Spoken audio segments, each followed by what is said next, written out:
Recording in progress.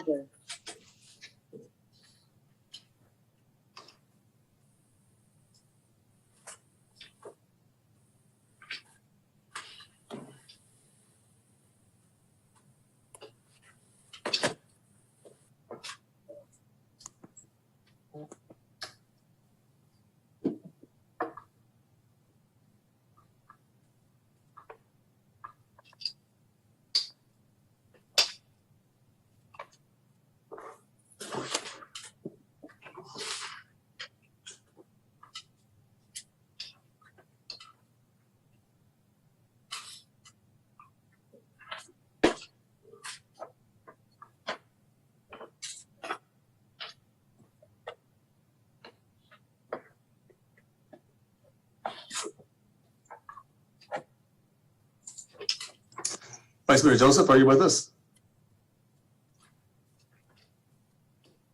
Oh, you are. Okay. Very good.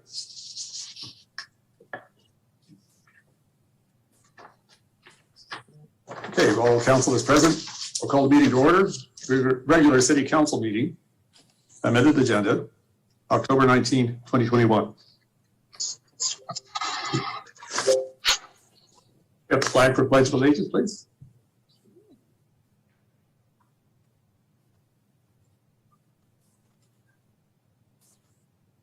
Thank you. Please rise and join the pledge. I pledge allegiance to the flag of the United States of America and to the republic for which it stands, one nation, under God, indivisible, with liberty and justice for all. Thank you. Roll call, please. Councilmember Miriam Abadamas. Here. Councilmember David Oro. Here. Councilmember Pierre Washington. Here. Vice Mayor Mark Joseph. Here. And Mayor Leon Garcia. Here. We have the preamble to the meeting, how public can participate, please. I do, and we have it recorded, so it's using it. I'm going to try one more way of it's giving me an error to open. I'm going to try one more, please. Thank you. Why don't I give the report first? Meeting. This meeting is being held entirely virtually in response to the COVID-19 pandemic. In addition to the Zoom platform, the meeting is broadcast on cable TV channel 28, on YouTube, and streamed live on the city's website. Public participation during this meeting is encouraged, and instructions for using the Zoom feature, Raise Your Hand, are included in the public comment non-agenda items section of the meeting agenda. The agenda for this and all upcoming meetings is available on the Meetings and Agendas page of the city's website at www.cityofamericancanyon.org. Also there is our new e-comment link where members of the public can submit written comments or pre-register to speak on any agenda items. All votes at tonight's meeting will be taken by roll call. Please be patient if we experience any technical difficulties. This concludes the introductory remarks. Thank you. Moving on now, report on closed session confirmation reportable action. Mr. Ross. Mr. Mayor, council members, you convened in open session at 5:03 p.m. to address the matters agendized for closed session consideration. There were no public comments, so you adjourned to closed session. You completed that closed session at 6:29 p.m. And with respect to each of the matters, I will prepare a written report upon return from closed session consistent with Government Code Section 54.957.1. That would conclude the report unless there are questions. Any questions from council? Seeing none, thank you, Mr. Ross.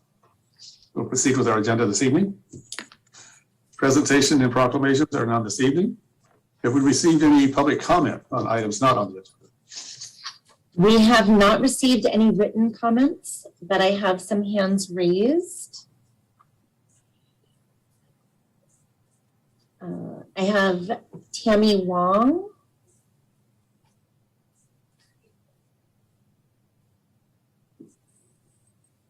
Go ahead.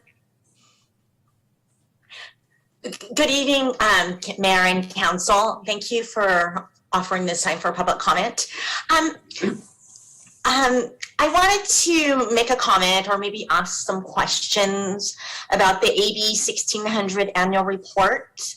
I hear a lot about impact fees, what they can be used for and how they're used and whatnot. And we mainly know them, there's new development, they pay an impact fee as for new roads or things that new people bring to our city. And when I was looking through the report, and I am not trained to read this report at all, so it could be the information I'm looking for is there. But what I was wondering is as we have new developments, which bring in more people, and they do pay impact fees, I was curious why we don't have specific line items in there that deal with the need to we're going to have more traffic on our street from all of these new people coming from the new development. So I was just curious why we don't have line items on there for, say, traffic calming to address the increased traffic or increased need for road maintenance or even for park maintenance. It seems like the emphasis is always on new development with the impact fees, yet all these new people bring needs for, more services on our existing infrastructure and resources. I mean, I look at our animal services. If we have new residents coming to town, invariably they always have, more cats and dogs. Do we have more need for animal services? So therefore I was just so curious about this. And at some point in time, maybe there can be a presentation about this or a discussion about this, because I really think this funding is at the heart of what our city can do with the funding we have. And I think it would be interesting to our fellow residents to discuss this, or maybe it's just interesting to me because I like to get into the details. Thank you for my comment, and I look forward to hearing more about this in the future. Thank you. I would refer you, Mr. Hawley, for some of your questions in the interim. It would certainly be helpful to have a better understanding of that. I think probably helpful citizens as well, American Canyon residents, to understand it as well. Okay, Mayor Anybody else? Garcia, I have Jason Kishina. Okay. Jason, go ahead. Hello, good evening, everyone. Good evening. I wanted to bring up the topic of the return of our farmers market, which I've been talking about for a couple years now. I know you've all heard my points, and a few of you have tentatively agreed with what I was saying, that our farmers market needs to be brought back. And I had the idea that because the Walmart parking lot is technically city property, that we could have it on the east side of that parking lot, like just south of that Chevron station.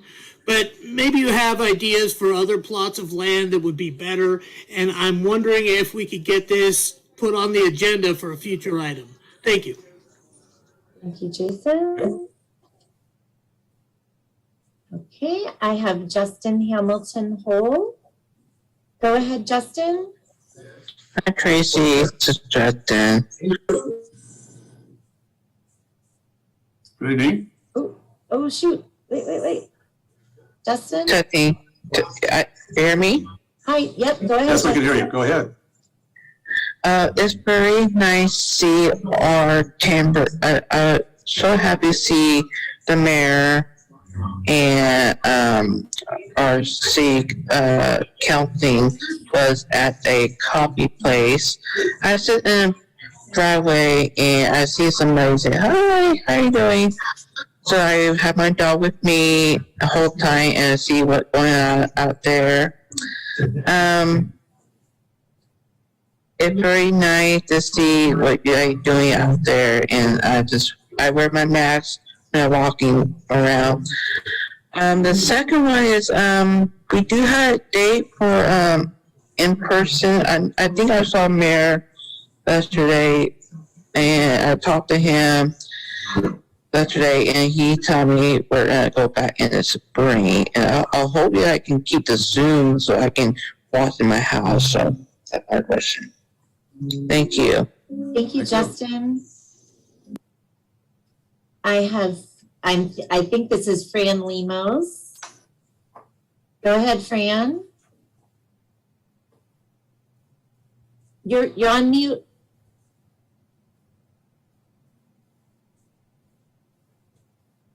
You have the ability to unmute her? Do not. Fran, can you click the mute button where the microphone is crossed out?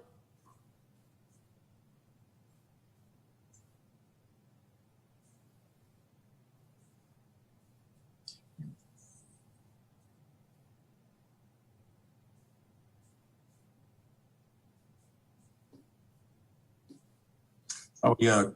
Oh, there she I is. am. I was gonna say, Yay, there we go. very good. There you You can go. hear me? Yeah. Good evening. My first time, and I'm not very good at this. My comment is the dust at the Little League field. I know Little League season is over, but there's cars there practicing every night, and every Saturday they have a game, and the dust is terrible, especially with the wind. Now, it did rain, so it's not quite as bad today or after the rain that we had. But it's really bad when the weather is like it has been dry. So I'm hoping that they put some gravel or they do something about that road this year, because they're there every night and the cars drive over that road. The gate is not closed, it's open, the chain. So they need to do something about it because I can feel it. That's my comment. And it's glad to see you guys. And I'm waiting for the time that we can be back in open session. They always are. Thank you. Thank you, Fran. You're welcome. Mr. Holly, could you look into that with the dust out in the field? Okay, we have no hands raised. Beg pardon? No hands are raised. No more hands raised? Okay, very good. I think maybe, I don't know if a water truck is something that would be helpful, but that might be a way of dust control. Okay, moving on, any agenda changes, council? Mr. Mayor, I don't have any agenda changes, but I just wanted to highlight on the consent item regarding the drought water use that it's noteworthy that we achieved a 30% reduction in September. So we outdid ourselves. Wow. Thank you for that. Yeah, I think we did that's an outstanding job. That's, we need to get that kind of news out there for everybody on our city webpage. Appreciate the work that's being done. There was any no other items wanting to be discussed on it? I'll accept a motion to receive the consent calendar. I'll move the consent calendar. Second. Motion is, Okay. call, please. And, okay, Councilmember Abadamas? Yes. Councilmember Oro? Yes. Councilmember Washington? Yes. Vice Mayor Joseph? Yes. Mayor Garcia? Yes, thank you, council. Moving on, public hearings. There are no public hearings this evening. Business item. Okay. Item 12, ballot measure. Municipal code amendment establishing mayor and council member term limits. Thank you, Mayor and Council. With us tonight for this item, besides, of course, Teresa, is Shirley Concolino, our city clerk consultant, and helped author much of the draft measure.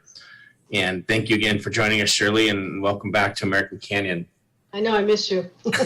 We miss you too. We miss you too. So this item tonight is a potential action item for the council. It's responsive to previous council direction to bring forward an item for consideration regarding limits on council member and mayor terms.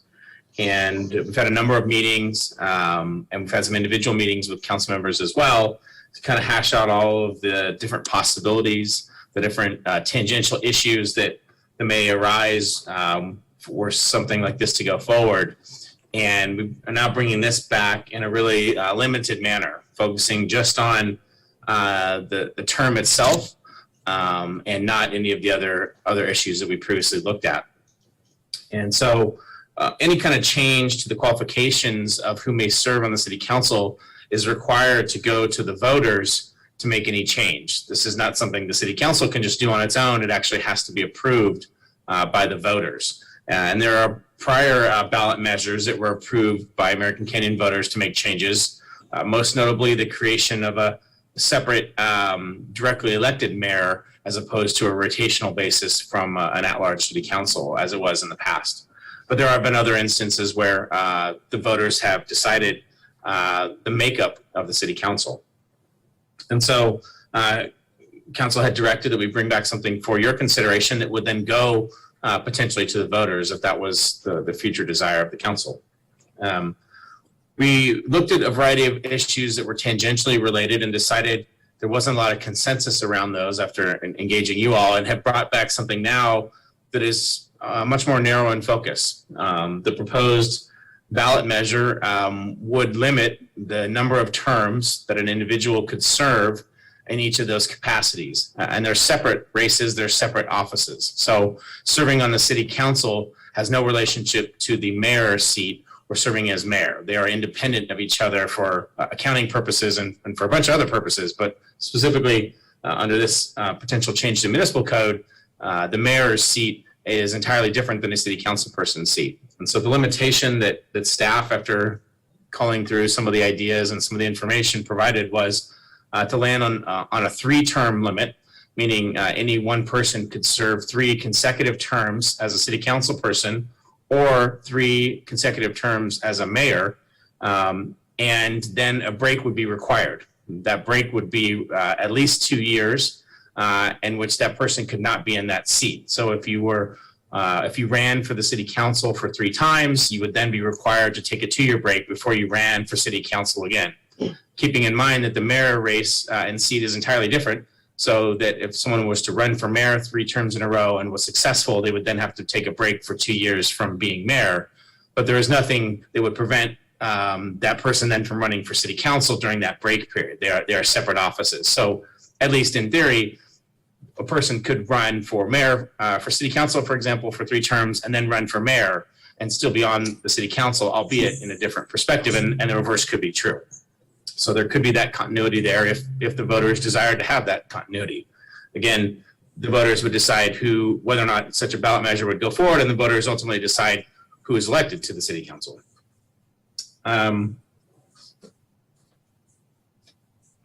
We have also structured this ballot measure to be as, I would say, simple and as understandable as possible, knowing how complicated these things can be. And so the language is in the staff report.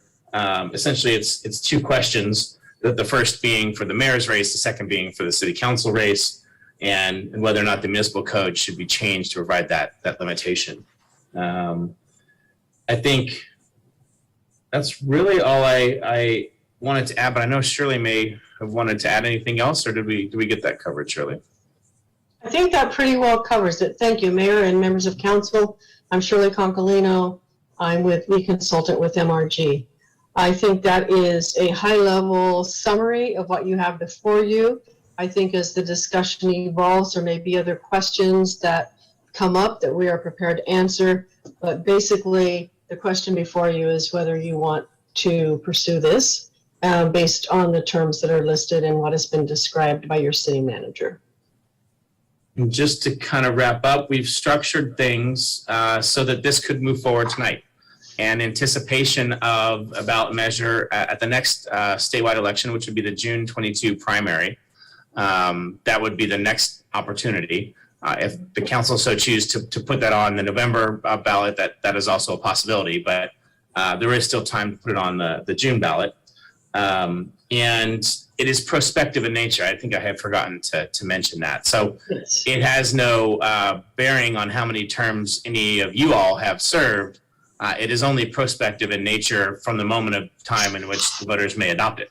And so just wanted to clarify that point. According to the voter registrar, the estimate is between $40,000 and $60,000 in order to add this ballot measure to a consolidated election. That doesn't change as to whether it's June or November. That's just the cost of having an American Canyon specific measure like this. Shirley, I'd be happy to answer any other questions, and certainly I know there are members of the public who have comments as well. Okay, some raised hands here. I don't know who was first, Councilmember Arnold? Yeah, sure, thank you. So, question, Mr. Hall, I have a couple questions. So, first, prospective, meaning like it's adopted, if the voters vote on it in June, it's adopted at that time. Clock starts clicking for any new council member at that time in the next election, or how does that work? What do you mean by that? Yeah, so it only takes effect after it takes effect. So June, for example, the voters, it's on the ballot in June, voters vote on it in November, there is a council election. Those two council members, there are two seats up in June, if my memory is right. Yes, there's two seats up in June. And so those two seats at that point would then be subject to that new limitation. So the two seats up, whoever ends up being on the city council for those two seats, whether it be an incumbent or a new person, would then be subject to the limit. And so it would be 3 terms from there. And then it would then apply in 2024, the fall of 2024, for the other 2 seats and the mayor's seat, which are up in fall of 2024, again, prospectively from there. From the seats, so 22 people, 22 elected start earlier than the 24 elected. Correct. What you're saying. Okay. All right. And then the total cost, that doesn't include that's just to get it on the ballot. Doesn't include the fees that we've spent so far, does it? Correct. That is the cost. That's the amount of the check we would write to Napa County to put it on the ballot. That does not include the cost that we've spent to date on some of the services we brought in, nor any prospective costs if there were any, for example, legal costs to write ballot measures or things like that, or independent analysis, that sort of thing. It was only John Tudor's number to put it on the ballot. On the ballot. And so do we have any idea how much we've spent so far? I do not. I want to say it's on the order of 10 or 15,000, but don't quote me on that. It's roughly in that range. And then when it gets on the ballot, who writes the pro and since it's sponsored by the city, who writes the for and against arguments on this? Shirley, you want to take that? Sure. So the election code specifically defines who may or may not submit arguments in favor or opposed.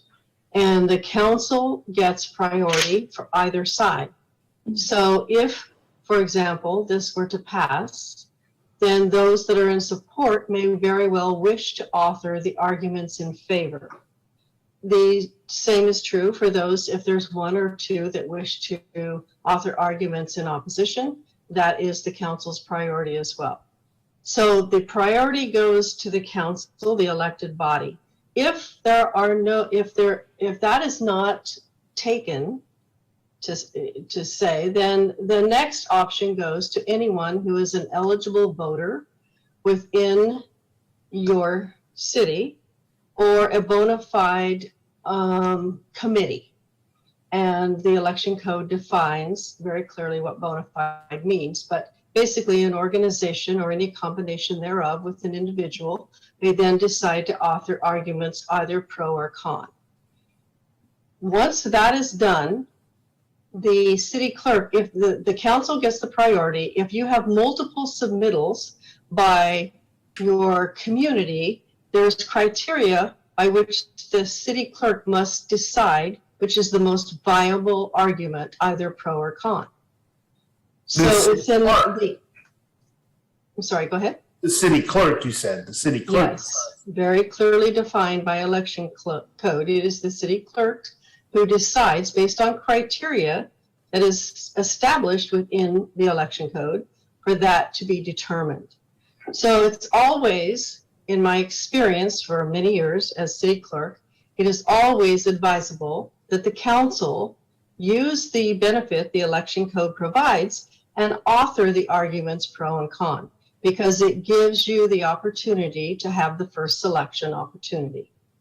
So that's, again, your prerogative and again, advisable. Okay, thank you. The same is true for all the rebuttals. It's the same criteria pretty much. Okay, thank you. And then just last comment, it's totally off topic. At the League of California Cities, I had dinner with Wendy Clark Johnson, and she says hello. So I was able to catch So up. I heard, thank you. Yeah. Yeah. Yes, thank you very much. Vice Mayor Joseph. Yes, thank you for the report and all the analysis. A couple of issues that were raised to my attention today was the one being the prospective versus retroactive. So technically, if this were approved in June, I'm up for re-election in November. I've already served 12 years. I could theoretically start my next 12 and be here for 24 years. Just that in and of itself is kind of scary. But the real question is, could we have made it retroactive? And if so, how far retroactive? And I don't know who's the best person. You know, this could be a three-way toss-up between the city attorney, the manager, and Shirley. I'm gonna start with our seasoned election official and Shirley, and then Bill certainly can opine as well. I'll go last if I have anything to add. Okay, so in my experience, you certainly could have, but it's very convoluted. And it's very, the whole reason people do it forward instead of in reverse is because it's just cleaner. Because you have different election cycles, you have different, it just convolutes things. So the attorney may wish to weigh in on this, but it would certainly never be my recommendation to do it retro because it's just too complicated. The answer it would be you can do that, but obviously that's not this ordinance. And it would be complex to draft, I think is the easiest way Exactly. to respond. All right, and then the second one was how much public outreach have we done? I know we've done a lot of analysis and alternatives and that. Did we do any kind of public outreach, kind of soliciting public comments one way or the other, or is tonight the night? Tonight's really the night, Vice Mayor Joseph. You know, we had a number of public meetings prior to this and heard a lot of the perspectives. We certainly can if the council wants us to do that, but we felt like we had touched all the peripheral topics and had kind of landed on this. And so, you know, if the council was interested in different numbers, meaning 2 term limits instead of two terms instead of 3 terms, or 4-year break instead of 2-year breaks, that there is a relatively finite level of options. You know, something like 5 or 6 terms felt sort of, you know, irrelevant, right? 1 term felt pretty short, right? That felt like probably not what the council's intent was. Larger breaks are certainly a possibility, an entire 4 years, but beyond 4 years, you basically are saying never again. So we tried to pick something down the middle that we felt might be supportable by even a unanimous council. And but we did not have any big public workshops or anything on this topic because it's really just a couple of areas. Okay, thank you. Other council comment this time? Well, let me weigh in on this. I think what we're offering here with this ordinance is something that matches the state legislature. You know, they started out term limits with the state, and some of them were so brief they barely got their feet on the ground as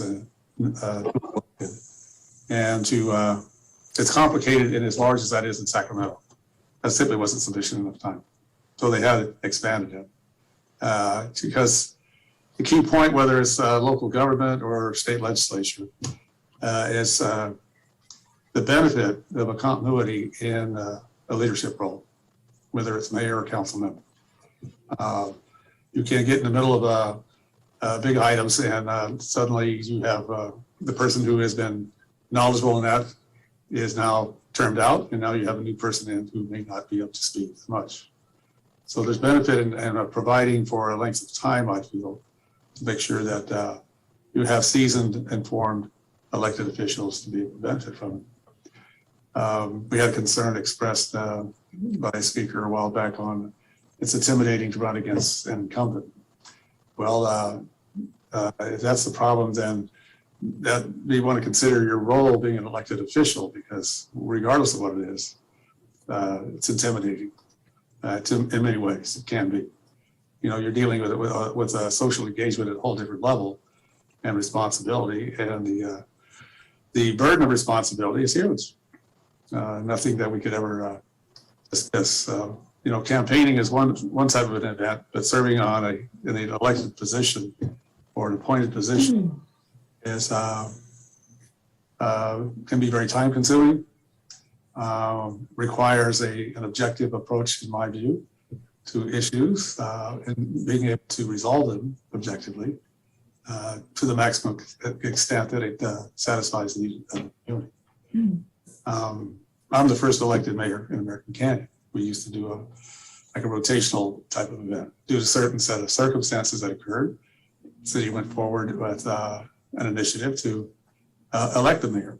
Wasn't really too sure about it because it was 2-year or 4-year term. I think Mr. Ross could fill us in on the details of that since he crafted the ballot.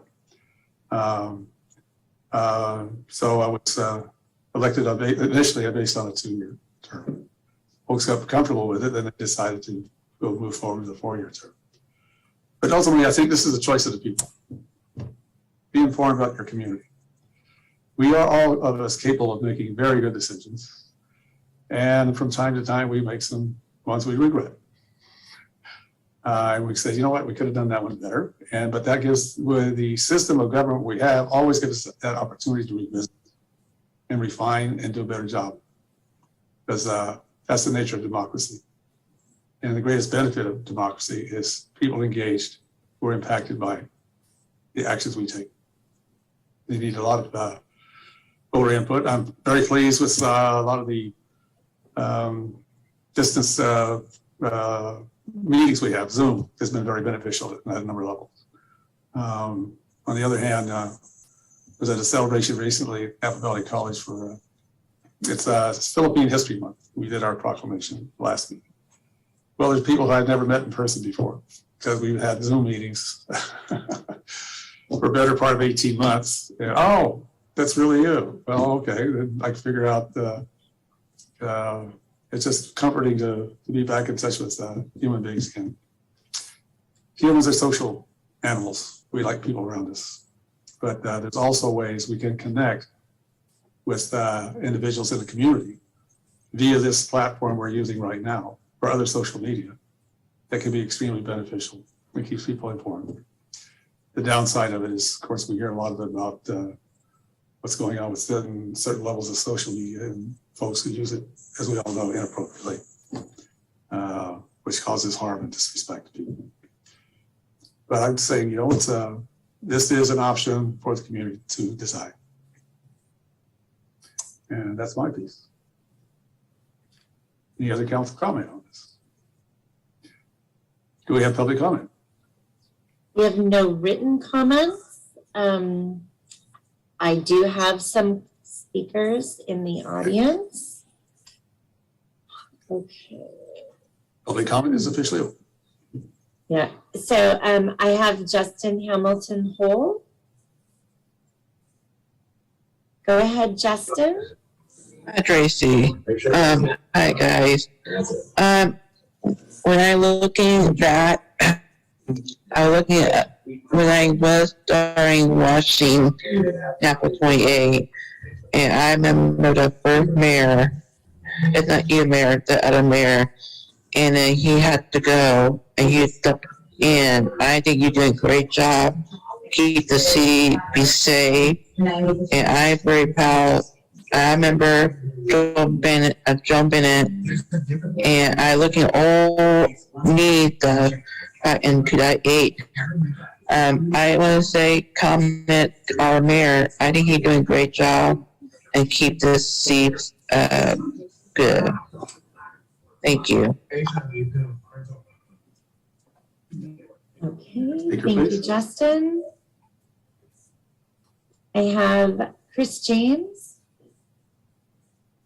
Go ahead, Chris.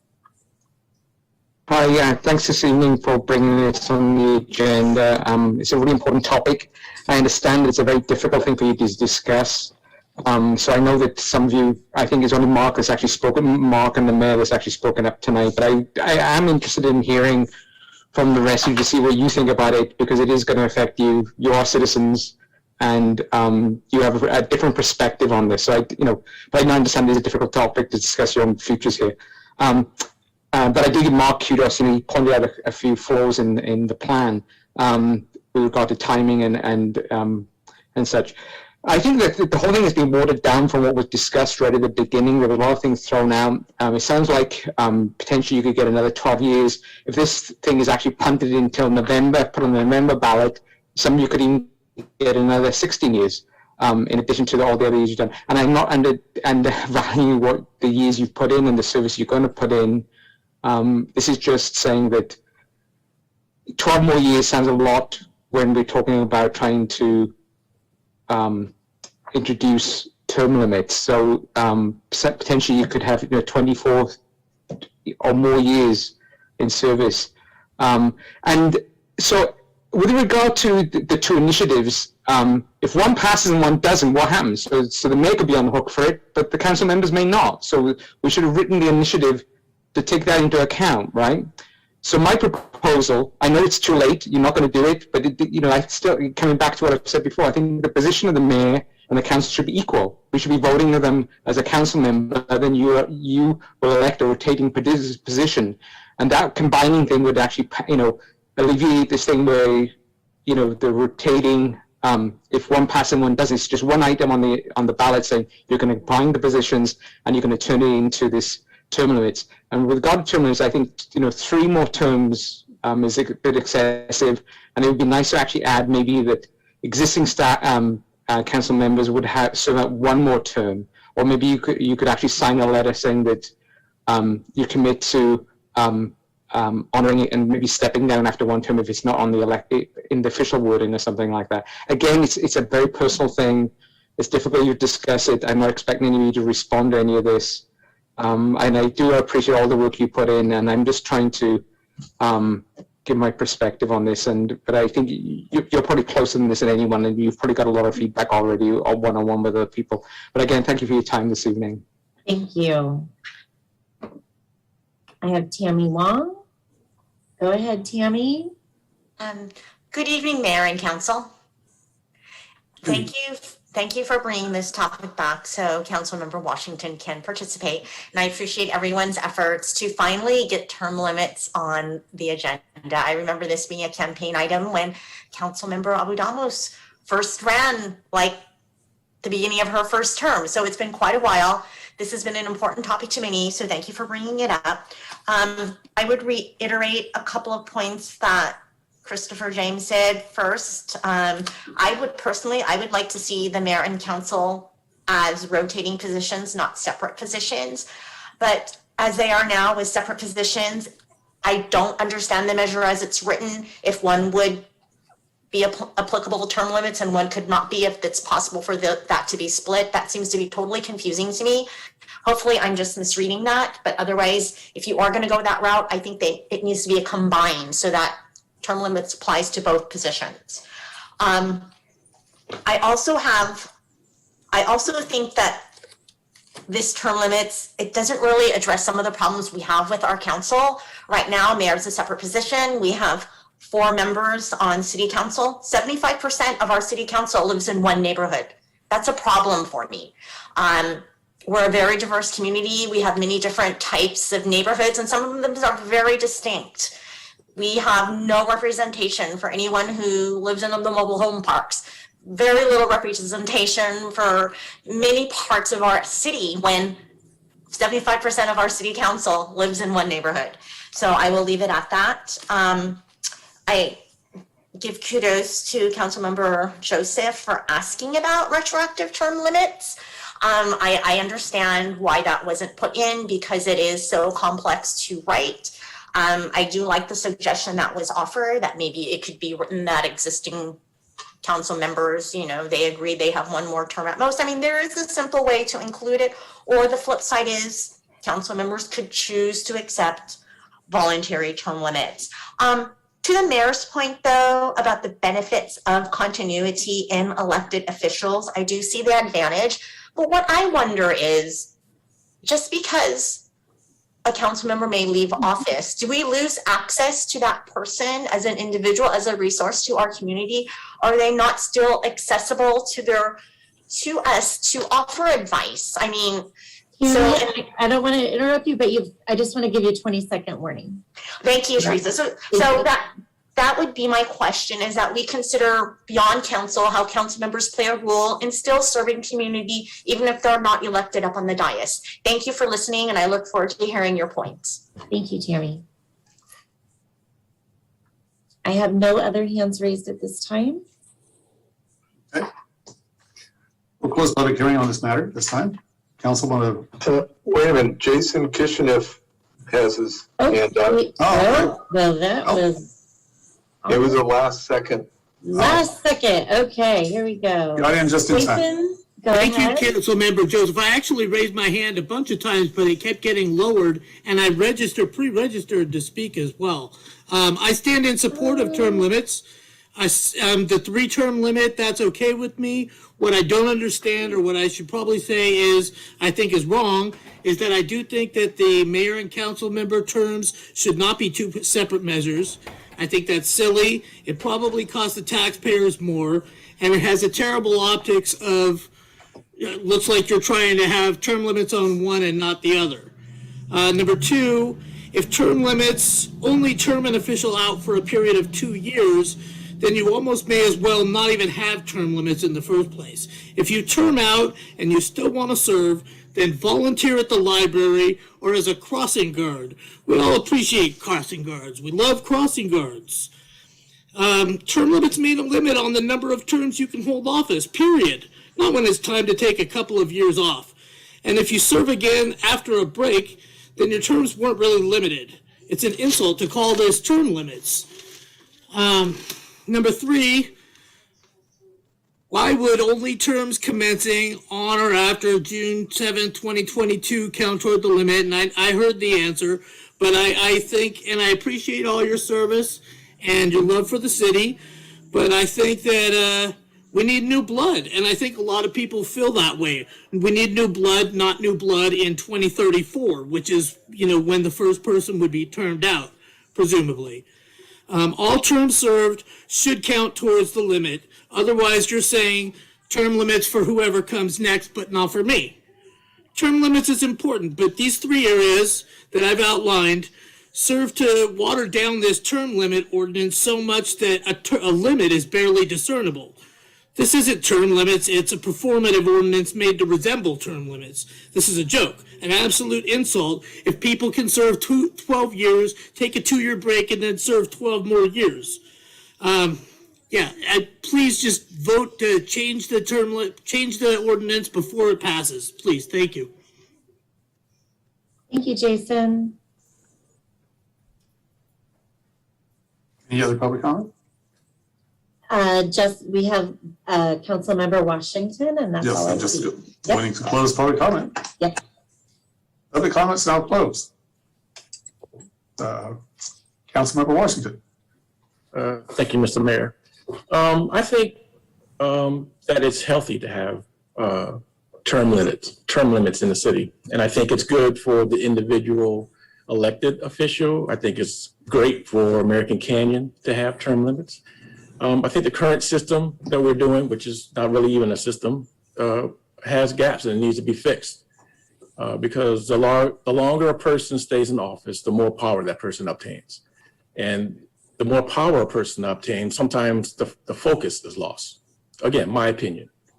I believe the term limits will prevent elected officials from holding office as a career, and allow more people the opportunity to run for office and give us a greater pool of candidates. I think that the current elected officials should be mentoring people to replace them. I read the term limit that's being proposed. I like the fact that we have it, but I agree that I think 3 terms is too long.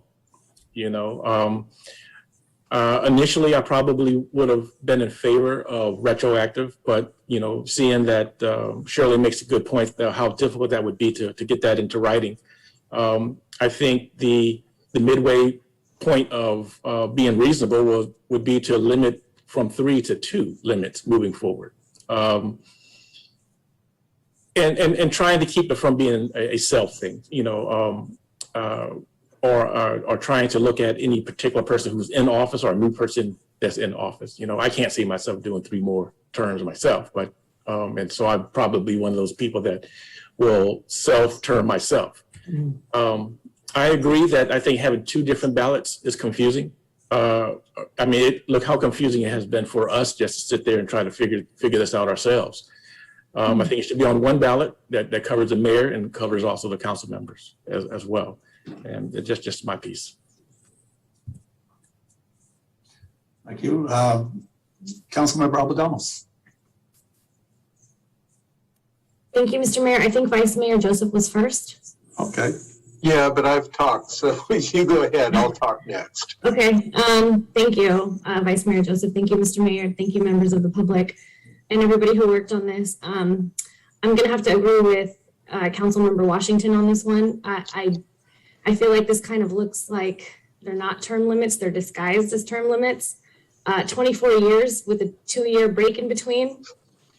I think Jason Kishinev said it. That's not term limits. This is definitely not what I had in mind. What I was envisioning is more of 2 full terms, and then after you serve 2 full terms, you have to take a full term off, not 2 years, a full term off. I don't know if we looked into the city of Vallejo. The city of Vallejo has term limits, and I think they're capped at 3 terms total. So 2 terms as mayor and 1 term as council, or 2 terms as council, 1 term as mayor, 3 terms is one of them. It's 3 terms total. And then I don't remember, but I think you can't run again, like you're done after that. And that's term limits, right? I don't want to compare us to the city of Vallejo because we're very different, but we're talking term limits here, and 24 years with a 2-year break is not term limits. Technically, you can keep on taking these 2-year breaks and be on the council for the rest of your entire life. I started when I was 29 years old. That's a lot of years. If I went with this and I just served my time as council member, 3 terms as council member, 3 terms as mayor, I'd be out by the time I'm 50, like 29 to 54. And that's if it was applied retroactively. I agree with Councilmember Washington that I would have been totally supportive of it being applied retroactively. But I understand the legal parameters there and how difficult that might be. But I also agree that we're basically saying, yeah, we want term limits for the next guy, but not for me. So I don't like the way this ordinance is written. I also remember us talking about the impact of districts, and I think Tammy kind of touched on this. She's right, 3 of us live in Vintage Ranch. It's kind of my fault. I moved here later. Later on, we were a little bit more diverse, but still, what would the impact of districts be? Because I remember when I was asked the question, I said, well, if we go to districts, then term limits wouldn't be as huge of an issue for me because it's going to be harder to find people to run if it's district-based and we're terming people out. But this doesn't contemplate districts at all. So if that's the case, I think 3 terms on the council and 3 terms as mayor is way too much, and only 2-year break in between is not going to cut it for me. But I appreciate that we started having this conversation. So thank you for your hard work. I don't want to sound overly critical. It's just not what I envisioned. Vice Mayor Joseph. Well, I guess I'm more in the middle of all of this.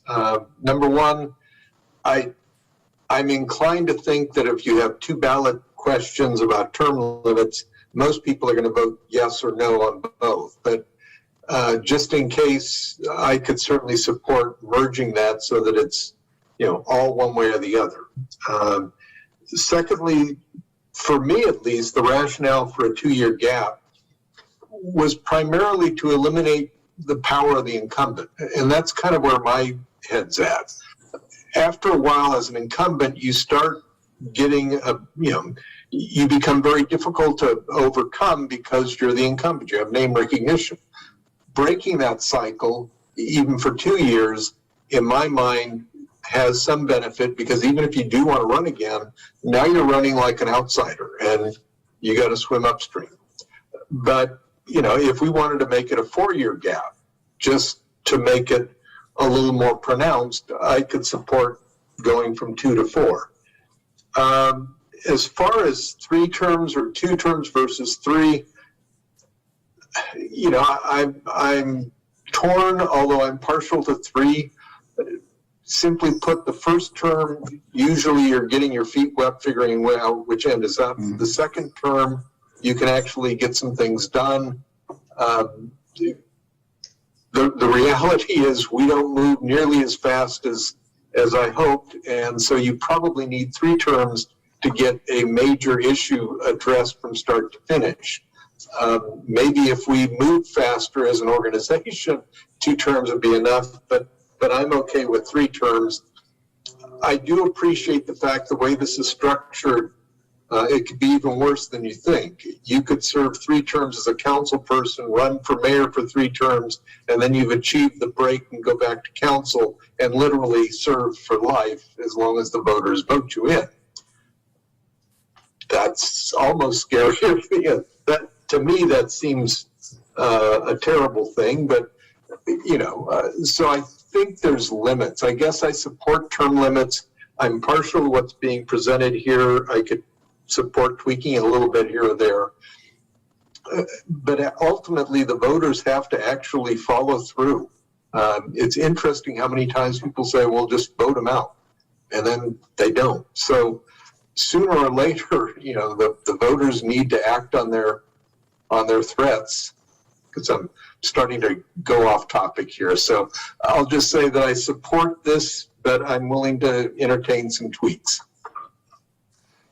I'll just appreciate your comment, Vice Mayor, and for all of us, the ultimate decider of what limits terms of the voters. Yes, we have had races where incumbents have been voted out in American Canyon. So, and I can't recall anybody who ever ran unopposed. I mean, I know I've always had an opponent, sometimes more than one. Council seats, yeah, I can't think of one that was ever not challenged by competitors. When Bilia Ramos and I ran for re-election, nobody ran against us. Okay, all right. So it did happen. There was another time. Yes, there was 2, 3 that I know of that were voted out of office by challengers. So yeah, both sides have happened. Thank you for clearing that up for me. Councilmember Oro. Yeah, so thank you all. I'm actually not in favor of this at all. I don't think it's necessary. I think the actual thing that is necessary is for people to vote with their ballots and change the makeup of the council as needed. And they've had opportunities to do that in the past. And, you know, they may get a chance to vote on this and they may or may not adopt it.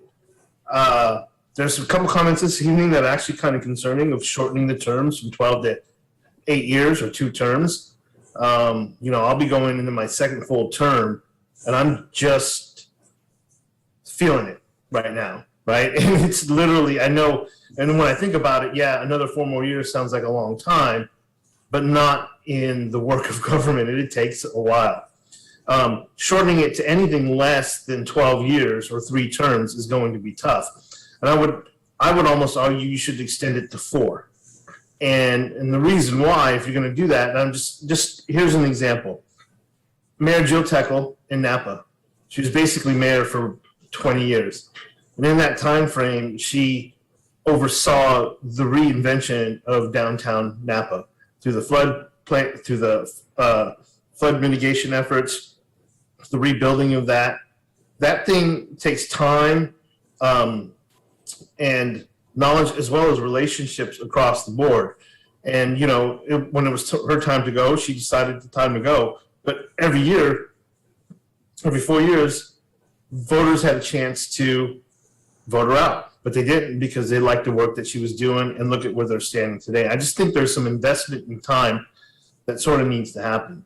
The other thing I'd like to say is I actually called for districts here, right? So if we're going to look at this thing, I think we're being a little bit too myopic on this. If you're going to go down term limits is one thing for electeds, but what about representation throughout the community? And that wasn't brought forward.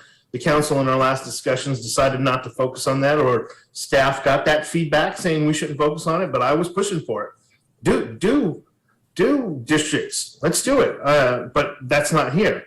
And if you want representation of that, and as we grow as a city, districts might start to make a lot of sense. Because the pockets of us are in different socioeconomic statuses.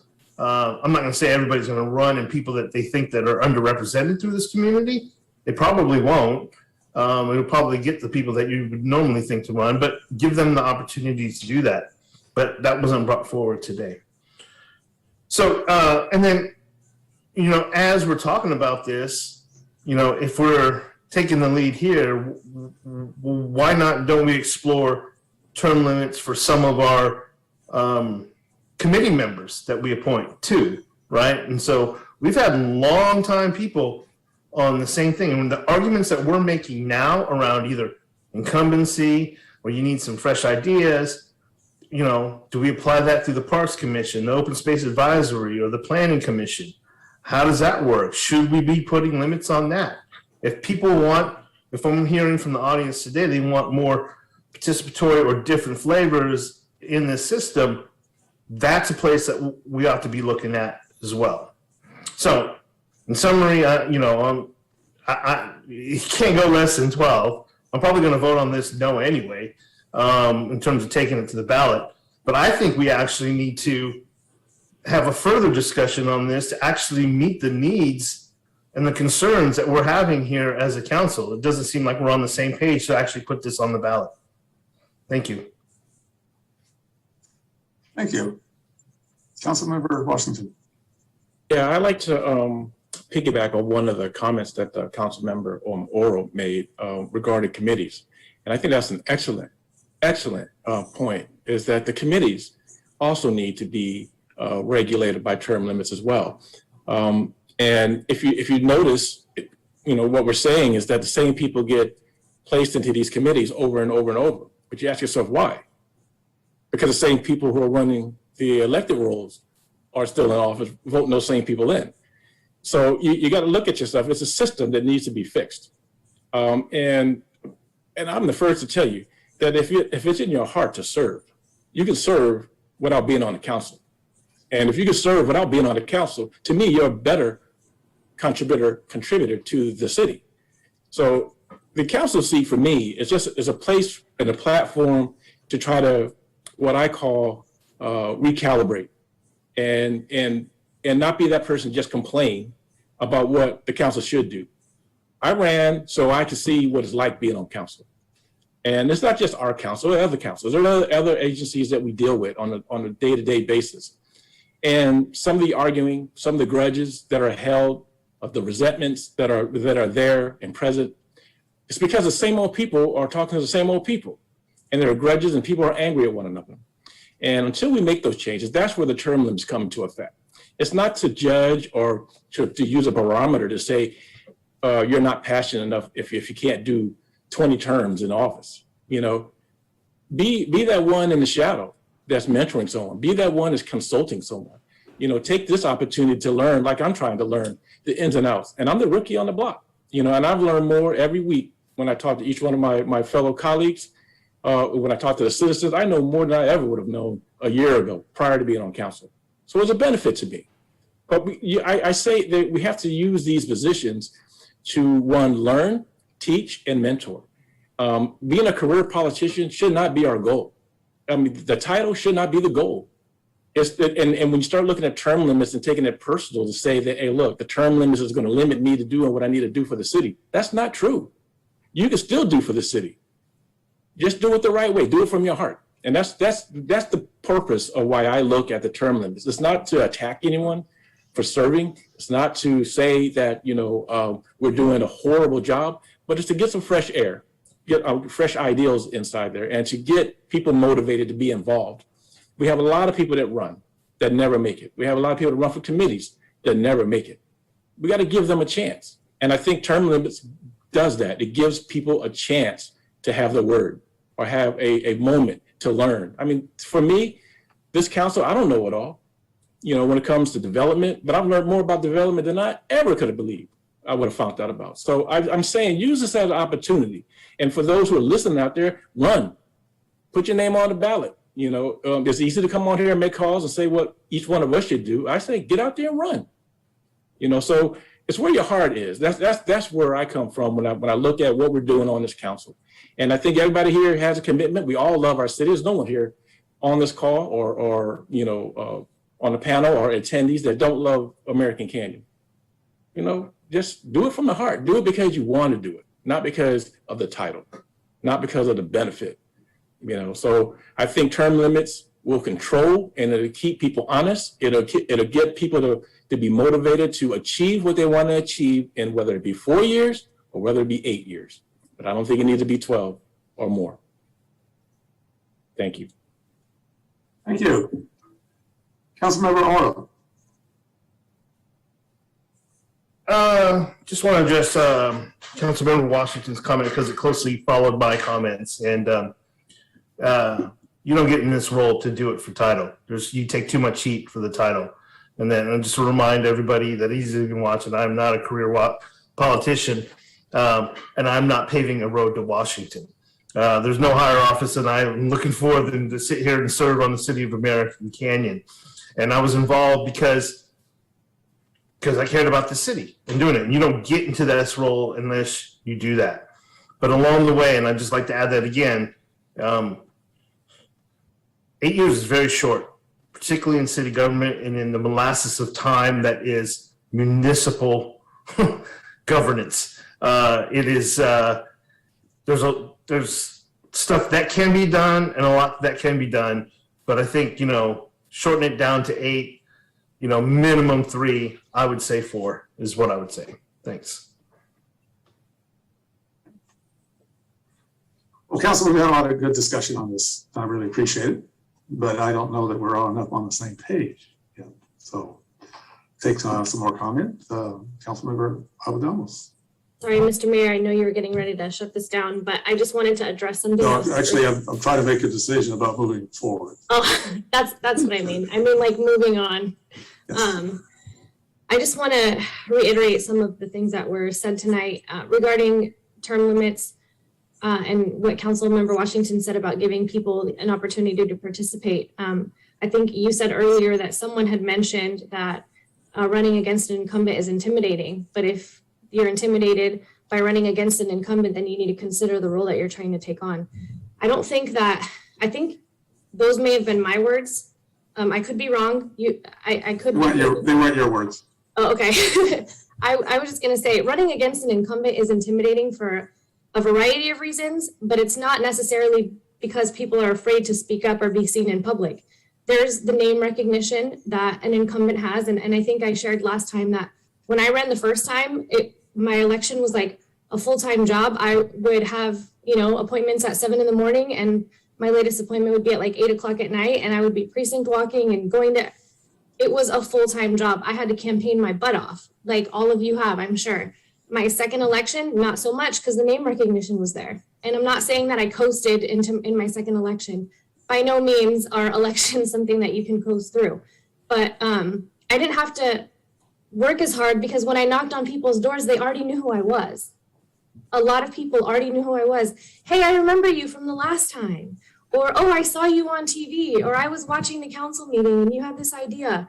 So the name recognition is one. The other one is the connections that we build, right? And the money that we need in order to campaign. It's so unfortunate that you need money in order to campaign, but you got to get it. And you have supporters that you've built up after your first term. My first term, most of my money came from family and friends and people who knew me personally. So it was hard to compete with incumbents. I mean, as you're well aware, I ran against 2 incumbents. And they had their connections and they were getting money from whoever does business in American Canyon while I was looking at like my mom and dad and whoever else was willing to pitch in a few bucks, right? So those are some of the things that make it a lot easier for an incumbent to win against someone who's a first timer. Name recognition. And the thing about it, Mr. Mayor and everybody else, is all of us were involved in the city before we ran. I know Councilmember Washington was involved with the Veterans of Foreign Wars, the Lions Club. I know Councilmember Oro was involved with some Watson Ranch stuff and Highway 37, Highway 29 stuff. Mr. Mayor, you've been around forever. You've done a little bit of everything. Councilmember Still do. Joseph, yeah. You were city manager, finance. You were in finance. You've been involved with Kiwanis. You've been involved with. We've all been involved before we ran, but that wasn't enough. That wasn't enough for the name recognition that an incumbent has. So there have been people who ran just the last election. Eric Altman, planning commissioner. He's not intimidated. He's not afraid to speak his mind. He ran. He didn't win. He ran against an incumbent and Councilmember Washington. And he would have been a great council member. And I'm not saying that,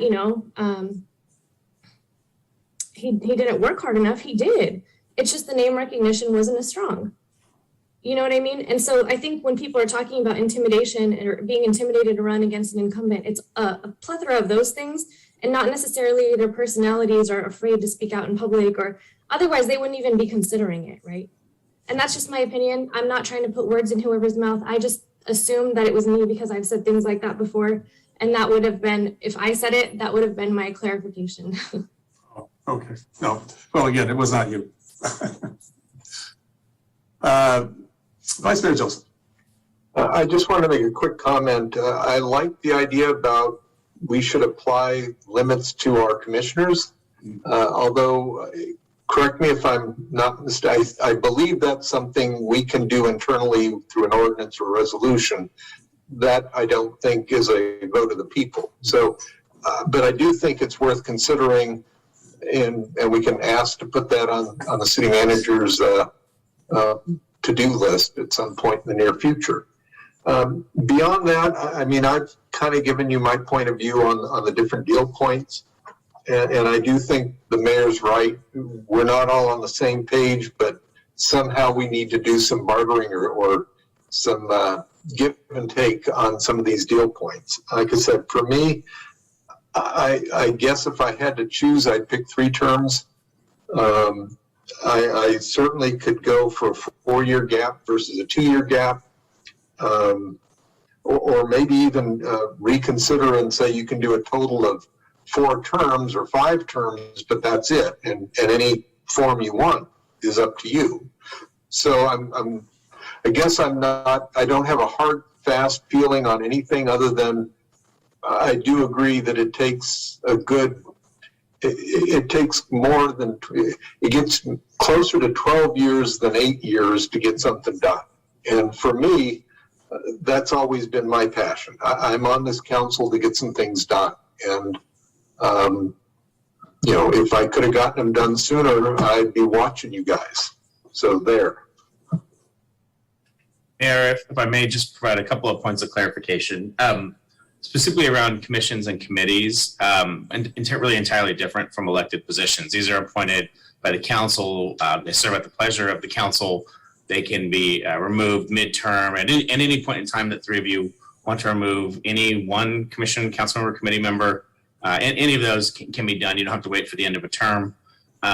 We certainly could add something to the municipal code that would give future council some guidance on not reappointing somebody to a position again, but they're not incumbents in the same sense that you all are if you were to run for re-election. They are, it's not a vote of the people with incumbency. So there may be some of that flavor of familiarity and information and that, but they're not incumbents in that sense. And so, we certainly can do a municipal code piece, but really it is up to the 5 of you. And we do it every December with vacancies. We have a couple coming up this year. So, in my mind, really a separate conversation, but we certainly, we can send the council a list of the commissioners and commissions and their expected terms and vacancies and that sort of thing so that we're prepared for December, but it really is a separate conversation. As far as the multiple ballot questions, I'm going to kind of turn it over maybe to Shirley or Bill to kind of chime in. At the moment, these are 2 separate positions. So the mayor is legally separate than the rest of the council. So whether you could craft something or not that has them intertwined, I'm not sure, but they are separate positions, and the voters made sure of that, many years ago, prior to the ballot measure that created the directly elected mayor was just a rotational thing. So our sense was, for the simplicity of the fact that these are legally separate positions, that we needed to create, legally separate questions. And to the issue about, well, what if one passes, one doesn't? It's actually really simple. One passes, one doesn't. It doesn't have any effect. So meaning that there would be a limitation on that particular position, and there wouldn't be a limitation on the one that didn't pass. So that there's no effect of one on the other. They don't have to go hand in hand. One's not tied to each other. They are simply standing on their own, of their own utility. So it is as simple as that. But maybe Shirley or Bill, if you wanted to chime in about the intermingling of a question or of the positions themselves. I'll just say this: if you have discretion on this, council has discretion on this. So if you want to tie the two measures to say neither is effective unless both passed, you could do that. That's certainly within your discretion. The other topics you raised are within your discretion about, 3 to 4, the interval of 2 to 4, and so forth. I didn't hear a majority of you raise the issue with respect to election districts. That's certainly another issue on its own. But, I think each of the subjects that came up can be the subject of a proposed modification to this ordinance, if that's what the majority of you want to do. I think district election would be a whole different topic to take up. What this one was about was my understanding, term limits applying to mayor and city council positions.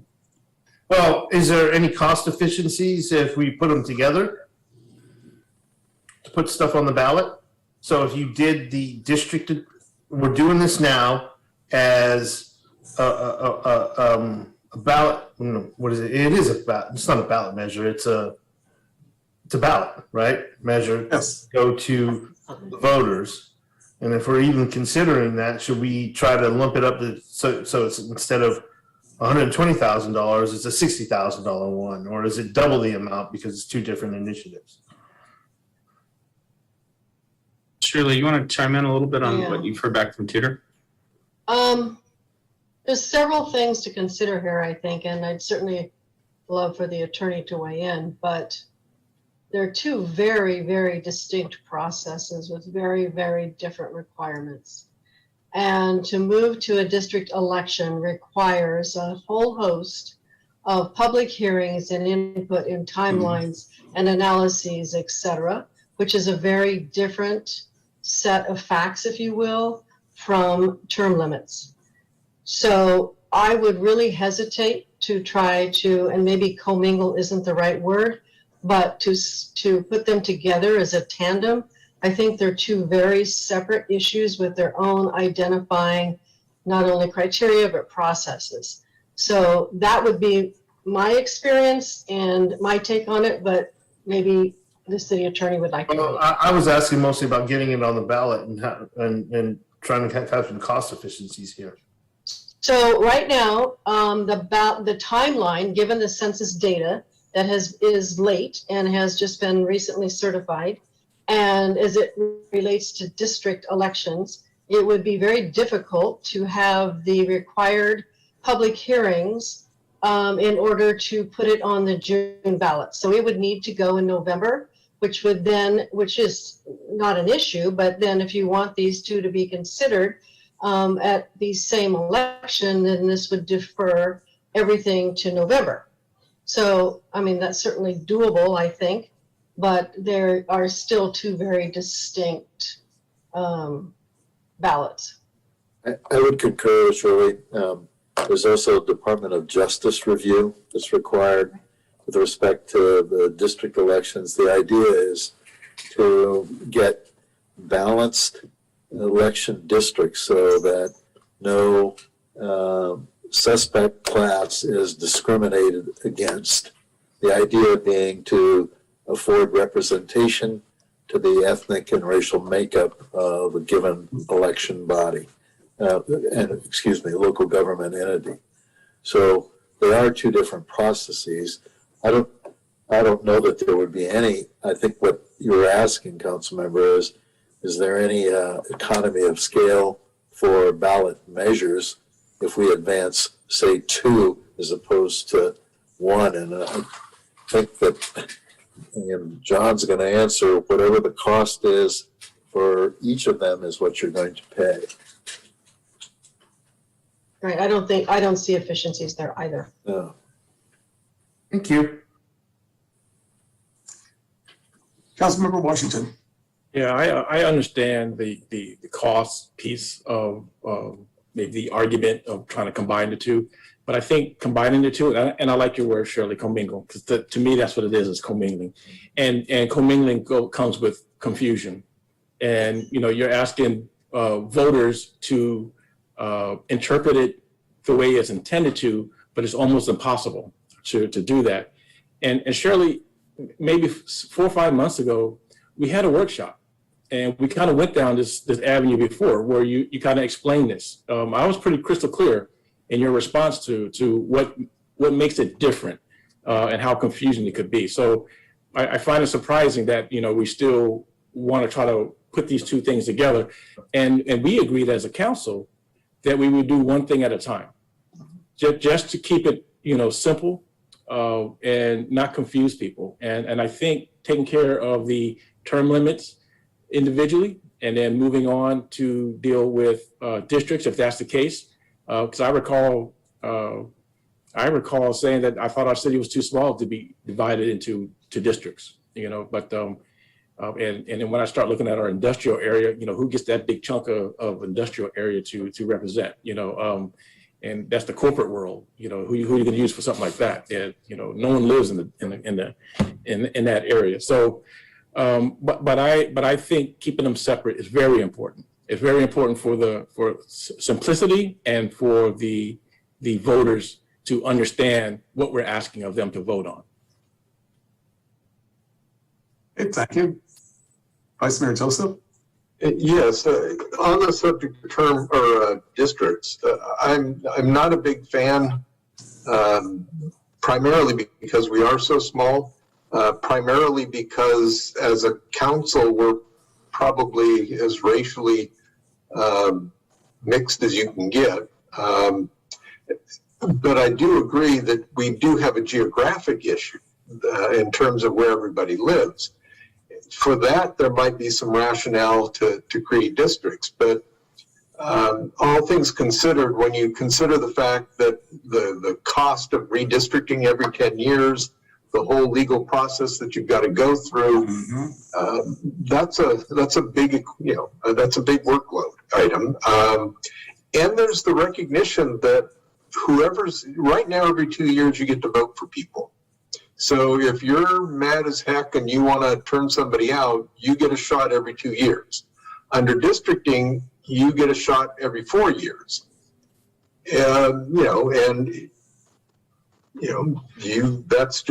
That's something I think we have to weigh when we're talking about the benefits of districting vis-a-vis the benefits of being able to voice your opinion more frequently. And then there's the real politics of it too. If I'm representing Northeast or Northwest American Canyon, I'm going to have a vested interest in making sure my potholes get fixed. But I don't care about Vintage Ranch's potholes. So now, I think it's important that you have all 5 of us looking out for the entire city, even if we happen to live in one part or the other. It certainly does bias us a little bit. So I tend to be paying more attention to the older parts of town because I've lived here all my life. But still, I understand that I can't just blow off the other half because they could do things to me at the ballot box. So for me, I'm not ready to consider districting at any point in time. That's just where I'm at. I think our conversation tonight was on term limits. I do appreciate the points of view expressed around districting, but I think we should focus our conversation on term limits. And frankly, I'm not hearing what to me sounds like unanimity on one approach here. I could be wrong. Is there any way we can do a straw poll? How many people are satisfied with the way this is as it's presented? Is there interest in a motion or not? I have a comment before that motion. Go ahead, Councilmember. In the interest of getting us closer to a majority vote, Councilmember Joseph mentioned that he would be okay with a 4-year gap and something around a total of four or five terms. I could be supportive. It's not ideal, but I could be supportive of a 4-year gap with a total of 4 terms amongst both offices. I'm compromising with you.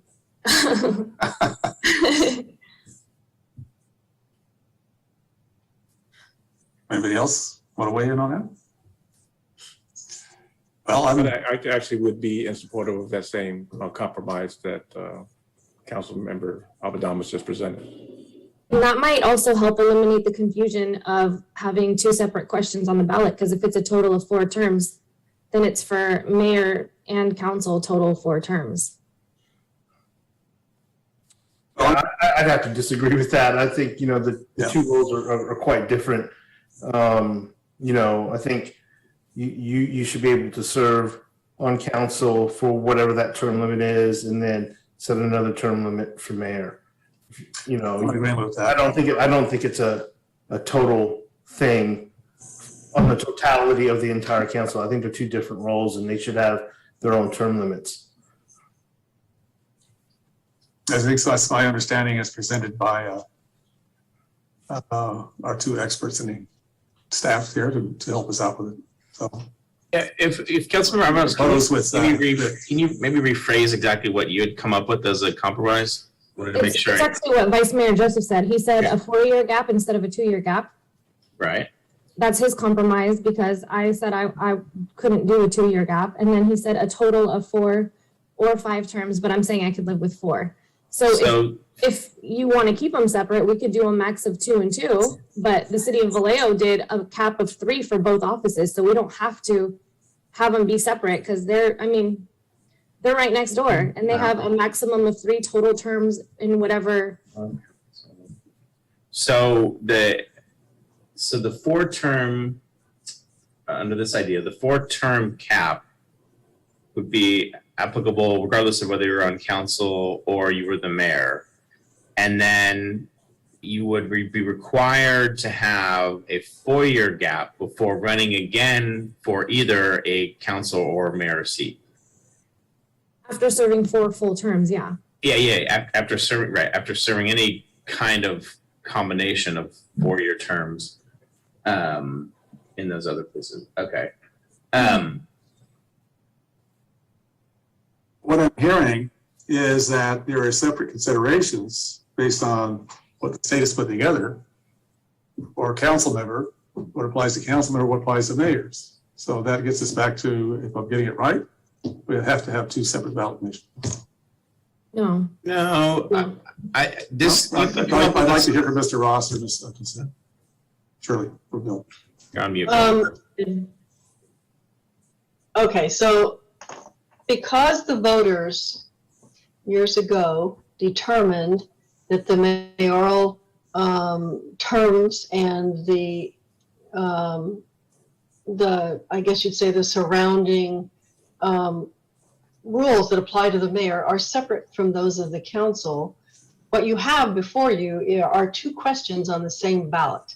And they need to be 2 questions because the electorate ordained in 2 separate processes the terms of 1 being the mayor and 2 being the council. So you can't just mush them together, for lack of a better term. They need to be separate questions, but it's because of how it was determined by the voters years ago. But it's still 1 ballot measure. So how did the city of Vallejo do it? You can do it and have the same effect. It would still have to have 2 questions, but you could still have the same intended effect. So you could still create the cap that would apply regardless of whether the term served was mayor or council, and could still necessitate a 4-year gap in between a subsequent running. But physically what would have to be on, it still has to be 2 questions on the singular ballot measure, because there are legally 2 offices as established by the electorate way back when. So you could end up with the same effect, in your words, Councilmember Alvarez, like what Vallejo has. You could still have that equally applicable regardless of office effect, but you still have to ask it twice. That there is because the question is slightly different, because applying to the mayor or council, and you would need at that point really to have some applicability around both questions having to pass in order for it to pass, because I don't see a way around. There's where the one yes, one no would really be problematic. They would need to both pass to take effect, because I can't wrap my head around how you could have one pass and not the other effect and have it take effect. Yeah, we'd have to rewrite it in the way it exists today, but maybe, the city attorney might want to weigh in on how that might look. Okay, I understand the concept. I'm going to agree with Jason. I think to implement the concept, I think it's got to be two measures, and they both have to pass to implement the intent that I heard three of you say. So it could be redrafted that way. Mm-hmm. But it is two separate questions, correct? Yes. Yes. If I can weigh in on it. Go ahead, Vice Mayor. I guess I was more interested in a 4-year gap. If I understand the way we're proposing, it's now we could run for as much as 4 terms, take a 4-year break and go back and run for another 4 terms. Granted, you got to start pretty young to pull that off, just as a practical matter. But my intent was more to say, okay, let's stick with 3 terms, take a 4-year break, then start another 3-year term or something. So I guess I'm more partial to a 4-year gap than a 2-year gap. Otherwise, it's like if you want to have like 4 or 5 terms total, and it doesn't matter how you get there, but it doesn't matter if there's a gap or not, because after you hit the 4th term or the 5th term, you're done. Or you get to start becoming a crossing guard, you switch over. So I guess for me, I'm a little more partial to a 4-year break versus a 2-year break. But if I had my druthers, I'd still stick with a 3-term limit. And this is the assumption that people will vote you in. But That's right. Because if you don't get voted in, you always have a career as a crossing guard. There you go. So initially, what I was looking forward to was 2 full terms, 4-year break, 2 full terms, and 3 full terms, 2-year break, 3 full terms is way more than that and a lot less time off. So I was thinking I could compromise and live with a total of 4 terms. But if there's no break in between and the effect is longer time in office before a break than the proposed. Yeah. So His term is 4 years. Together. We need His term is 4 years, right? Yeah. You're right, it'll be 16 years. Mm-hmm. Do you have another comment, Vice Mayor? Your hand's still up. Oh, no, let me lower my hand. Part of the purpose that we brought this the way we did tonight was to bring it in the form of a ballot measure, to bring it in real terms as to what the voters would see. We had several public meetings, we'd had several private conversations, and had whittled down the list of areas the council wanted to consider. And the council was very emphatic in some areas and split in other areas about what not to consider. And so we didn't consider any of those things in which there wasn't any kind of unanimity, or at least partial unanimity. And we also wanted to bring something that was very real. Like, this is literally something that the voters would see. And so if we want to still go back to some of those other topics, we can. We could schedule another workshop and go through those topics again. If we want to fine tune some of the details, we came up with 3 with the 2-year gap. If you want to switch around some of the numbers, that's doable. We wouldn't make those edits on the fly tonight. We'd bring back a new resolution for you. But we wanted to narrow the focus and get some, again, on the getting accomplished sort of vein, we wanted to bring you something real that you could consider, give us some, real discrete direction around and bring back to you. If the council wants to have additional conversation, that's possible. We're here listening and trying to distill some direction. Frankly, given the conversation this evening, I think we're a ways away from coming to an agreement on it, just my impression. Maybe only one, but I think probably another workshop would be helpful. I don't see us, I'm probably more comfortable with the way what was presented this evening and some of the conversation we had in terms of being able to have continuity of leadership and discussion. And think we need to have something that goes to the voters that they can understand. It's going to be crucial on that, because you can get misunderstanding of things and, well, I didn't really mean that, or I didn't understand it.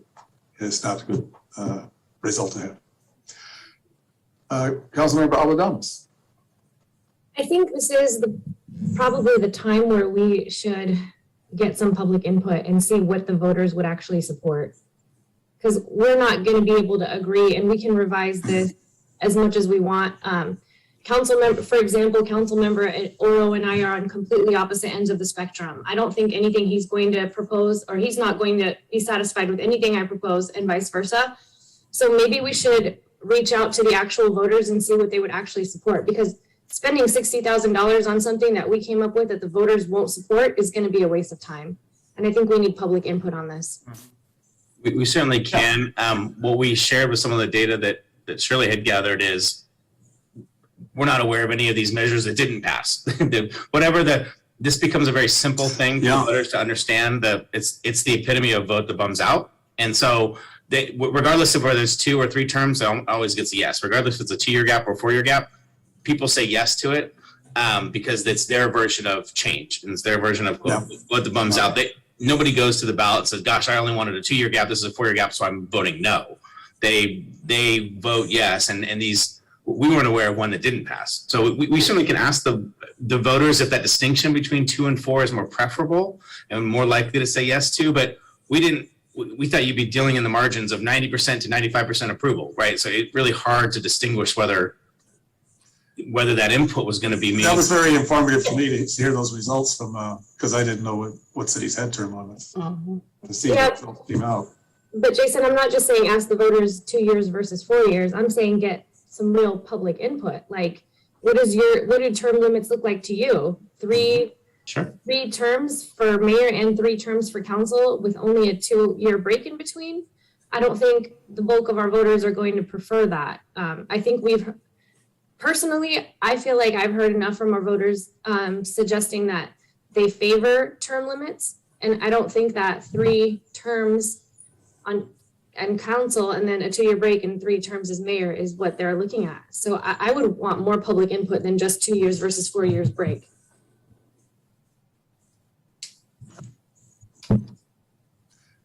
More conversation. Who was up first?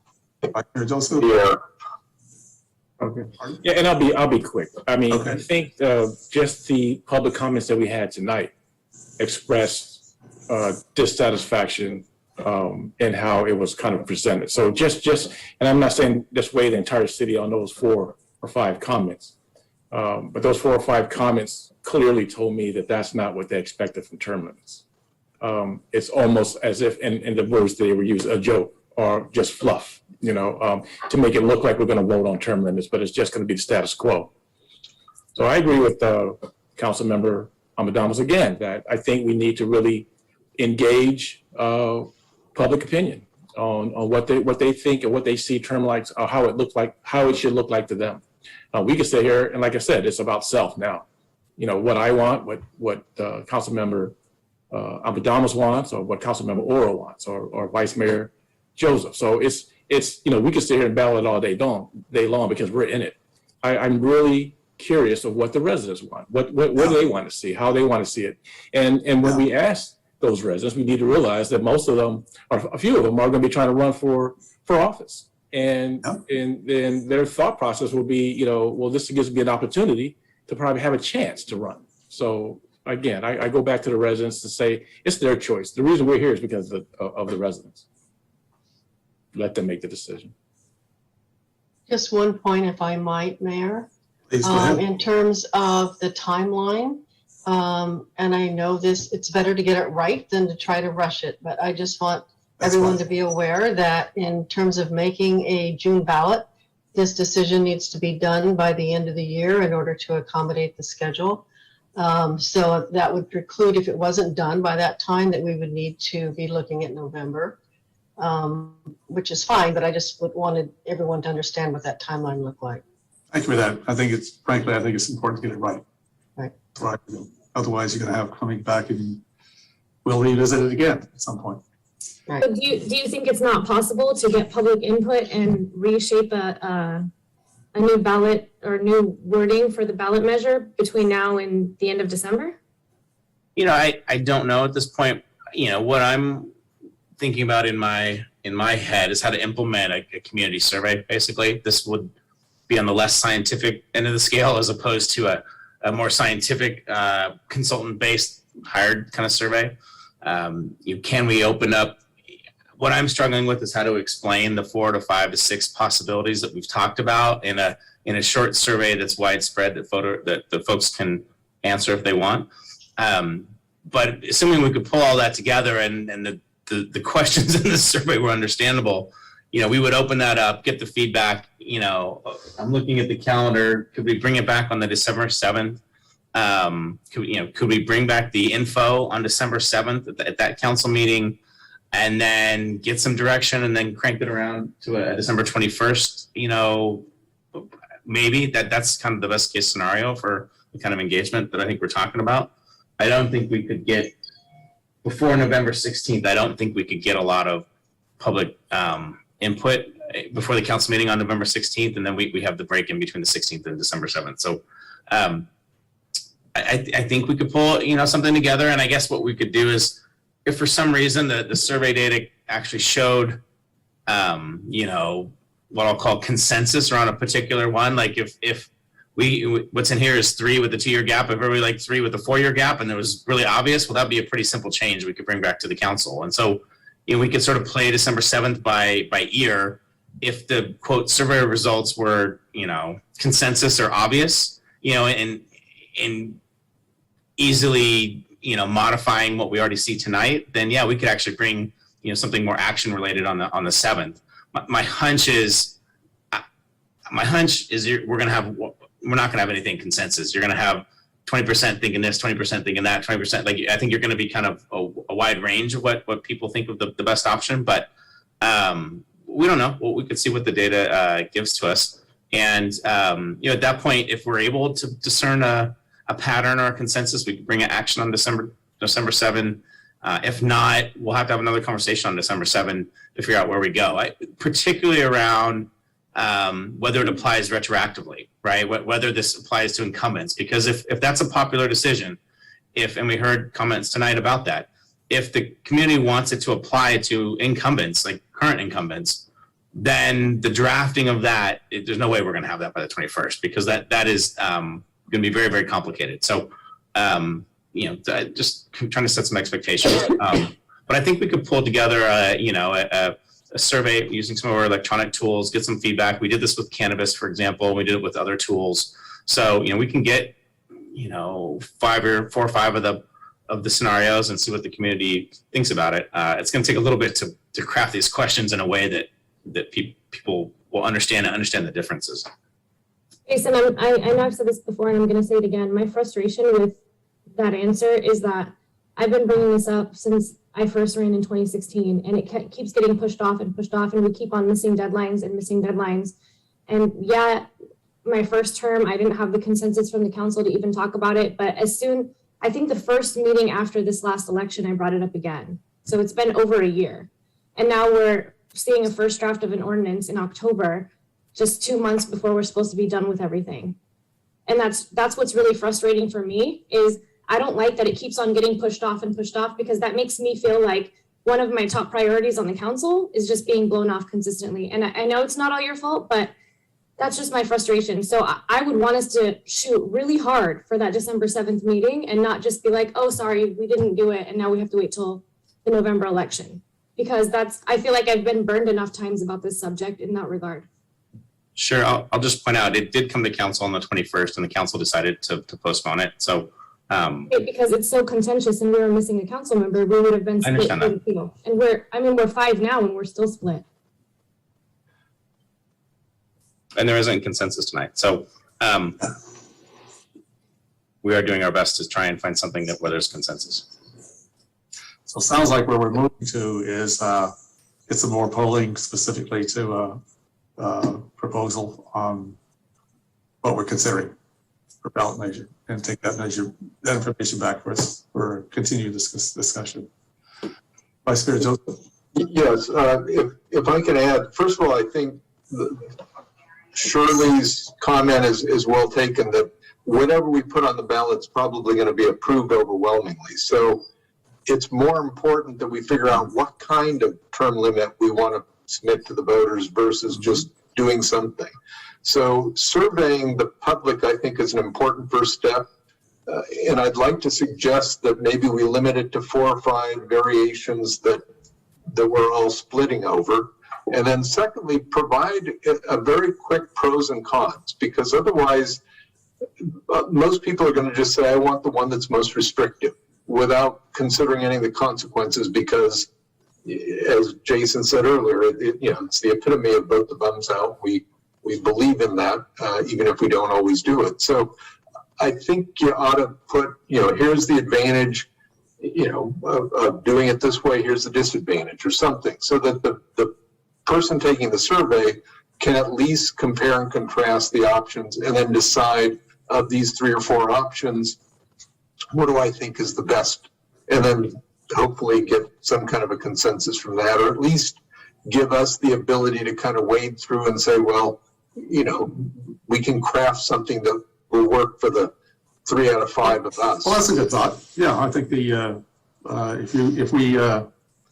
the plus side of this vote. Here is the negative side. What are the consequences of our actions? Yeah. Right. And it doesn't have to be a scientific study as much as it has to be something done quickly so that we can meet that December deadline. Well, I think you keep that information more direct. In other ways, simple, understandable. Well, the reason we didn't schedule a lot of other items tonight is we wanted to have the robust conversation we're having. And so rather than staff guess what 4 questions you want to bring to the voters, what permeations, because we're all going to have our own interpretation of what is going to be confusing to people. If there are 4 things you want us to survey, then let's hash that out now, rather than me trying to work with staff and get that, different than what you were expecting. So if there are 4, questions or possibilities, whatever you want to term it, that you all could agree, I'd like to know what people think about those. Let's hash that out, because we scheduled tonight deliberately to have this. I suggest we start with what was on our agenda this evening. Does that work for you, public? Well, if I can, another approach, we're talking about how many terms, 2 terms, 3 terms, 4 terms, and we're talking about how much of a gap between terms, 2. All our conversation has been around that. Well, what I'm getting at is that if we surveyed people to just say, would you prefer 2 terms, 3 terms, or 4 terms? Here's the pros and cons of each of those. Would you prefer a 2-year gap, a 4-year gap, or no gap, meaning when you hit your limit, you're gone. There isn't a comeback option. It may be doing it that way, then we would have information that tells us, here's how we craft the ordinance that goes to the voters. And maybe, would you want to ask whether it should apply to current incumbents or only prospectively? Do you want to, and that's sort of a yes/no question, really. My guess is if you said apply to current incumbents, they would say yes. But that raises the question of how do you make that happen? Unless the simplest way is say you make it prospective. Yeah. It's a lot simpler that way. So you don't want to ask about incumbency and you just want it prospective. So we're not going to ask that question.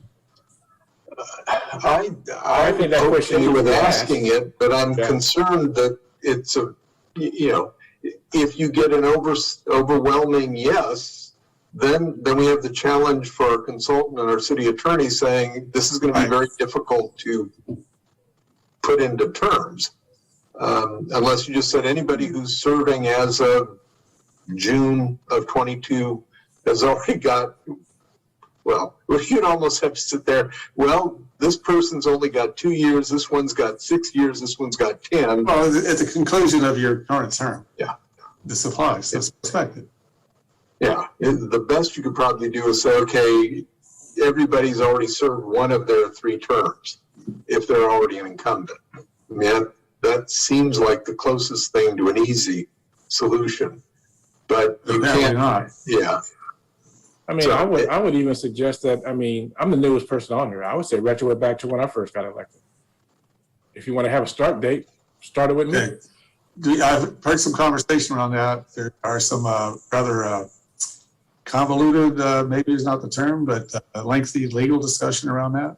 Am I hearing that right? Yeah, maybe for this question, I would just ask the simple, should it apply to incumbents or should it be prospective? And if we're gonna, take the temperature of the community, I would ask it as almost a yes, no type question. The details, the implementation nuances and details of how retroactive certainly would be the conversation on the 7th, I guess, but I wouldn't try and explain that in the survey because there's no way to do that simply. Yeah. Am I hearing That's a yes on that? Am I possibility. hearing a yes on that question or a no? Yeah, I think we should ask that then because at least it'll give our people some time to If figure we're out. asking that and giving serious consideration to the responses, then I think for me, I'd need to know more details about how complicated is this to get this done. Or What expertise do you need? Yeah. And what's going to be the cost of that? Because maybe I'm not understanding it entirely, but I'm getting a strong sense from two of our folks who have dealt with this. It's very difficult to do that one. Yeah. And that's why I just urge, the simplest way is effective. At the end of the current term, this applies to you if you're reelected. Well, I guess the question I would have is, would it be relatively easy if we said this is retroactive to the 2020 election so that all the incumbents are serving their first term of 3 or whatever? Is that easy? Because I can see how complicated it would be if you try to figure out how each of us have, Leon and I are already turned out at the end of the cycle and so on. So that could get really complicated. But if you just said, hey, everybody who's on the council now is serving their first of 3 terms, for example. Is that any easier? I'm seeing a nod in improvement, so that could work. I just don't want to make it so complicated. This thing gets bogged down. I agree. I heard the comment earlier. Let's get it right first time. Something that works. If we're going to do this, I'm assuming as I said in my opening comments on it, that ultimately it's the voters decide what they want. And this is something that's the survey that was done. I was surprised how many cities around us have term limits. Okay. And that's the common theme out there in communities in terms of how they want their governance to be. The fourth question that has come up certainly tonight is whether serving as council member should be treated as separately or part of the same bundle as serving as mayor. You're elected separately, but does that service time count towards the limit or not? And I think we can craft a question to the community that asks that in a simple way. And I heard a lot of conversation around that question tonight. So would the council like us to ask that question as really what is the fourth now question on this? So it should apply to both. We said that if we don't get both. It would apply to both, but whether 2 terms as mayor and then a term as council member counts as your 3rd term and then you're done, or is it 3 terms as mayor and 3 terms as council member? Is the application of that? I think the simplest way is to apply it separately. See, Councilmember had his hand. I'm only asking whether we should ask the community the question, not whether it's. I agree, it would be simpler to implement in a lot of ways, but I'm asking whether we should ask the community that question or not. I vote yes. Probably. Councilmember Oral? What was your question again, Jason? We're going to ask 4 questions to the community in a survey, and we're going to ask them 4 different things. One of those, should it be, do you think a limit should be combined combined for mayor and council, or should mayor and council, should you be allowed to serve 4 terms as council, 4 terms as mayor? Or whether it should be just 4 terms total, regardless of whether it's council or mayor, and asking the public that question. Well, that gets complicated. I think think there's a simpler way to explain it than I just did, but Yeah, no, we'll have to hash that out. But Yeah, you've heard where I stood. I said there are two separate roles. They should be Yeah. separate. Keep them separate. And again, I'm not debating the merits of any of these particular issues. I'm just trying to get to the bottom of what would be an adequate survey of the community in the council's mind, so that what we bring back on December 7th has the greatest chance for at least 3 of you to think we've touched all those bases and have Okay. something you like. So No, I just want the question on there, Jason, if you're asking me that, because my stance is that it should be separate roles. So,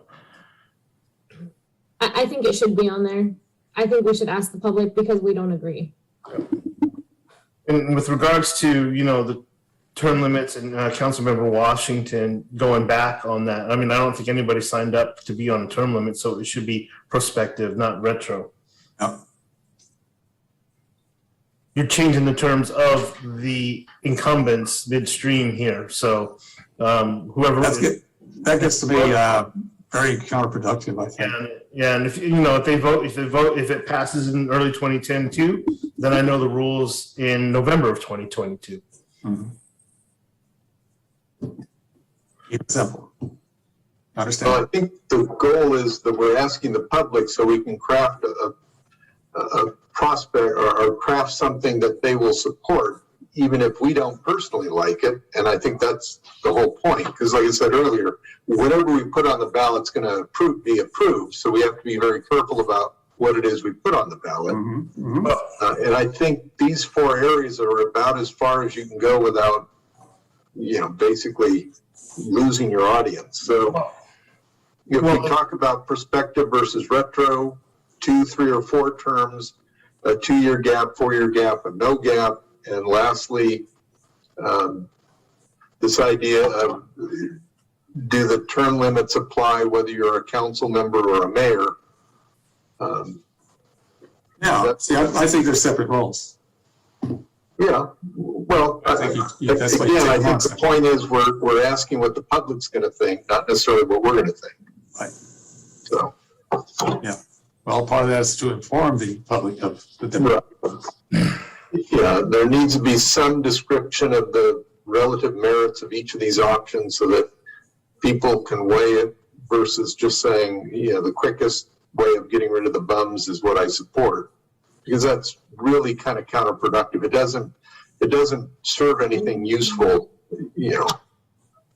So that's my suggestions.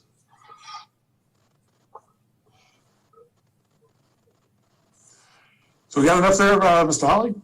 Mr. Mayor, I have my hand raised. Oh, I'm sorry. Yeah. Go for it. I'd like to call the question. Okay. And? And I'd like to make a motion to adopt resolution number 2021 next in order. A resolution of the City Council of the City of American Canyon, California, submitting to the qualified voters of the city an ordinance amending the American Canyon Municipal Code to add section 2.04.12 regarding mayor and council member term limits at the regular statewide primary election to be held June 7th, 2022. A second? I'll second that. Roll call, please. Councilmember Abdamas, No. Councilmember Oro, No. Councilmember Washington, No. Vice Mayor Joseph, No. and Mayor Garcia. No. Do I need to move on the ordinance too, since I have the floor? Like to make a motion to adopt ordinance number 20, we adopting the ordinance too? Yep, I'll make a motion to adopt ordinance number 2021 next in order. An ordinance of the City of American Canyon, amending the American Canyon City Code, adopting section 2.04.120 to establish term limits for mayor and members of the American City Council. I'll second that. Okay, Councilmember Abdamas, No. Councilmember Washington, No. Councilmember Oro, No. Vice Mayor Joseph, No. Mayor Garcia. Mr. Mayor, I'd like to make a motion that we direct staff to prepare a public survey on term limits and the variations and report back by December 7th. I'll second. Motion and second. Roll call, please. Yes. Councilmember Abadamas. Yes. Councilmember Oro. No. Councilmember Washington. Yes. Vice Mayor Joseph Yes. and Mayor Garcia. Yes. Okay, I think I have enough to go on here, and I know the intent was to have some pros and cons. This is meant to be a pretty short survey, so this is not going to be an exhaustive list of pros and cons. At best, it's going to be kind of a combined sentence explaining pro and con of each, and we're going to be, again, trying to keep this survey simple and digestible for the public. We will Thank you. bring those results back to council on 12/7, and like I mentioned before, if there's any sort of discernible preference or obvious answer that can be easily implemented within the framework that we've already presented tonight, we'll try and do that on the 7th. Otherwise, what you'll see on the 7th is more data and maybe some suggestions around possible implementation or discussions of what the survey results says. It will depend a little bit on what the survey results say. But I think I have enough, Mayor. Thank you. All right. Thank you for a very well done conversation. I think sometimes this is what I think we all recognize the value of what we're discussing. And I really appreciate everybody's perspective and point of view and participation in this conversation. But I think, I think we all recognize ultimately it is the voters of this city that ultimately make that decision. So I know we all respect that. Moving on. Thank you, Shirley.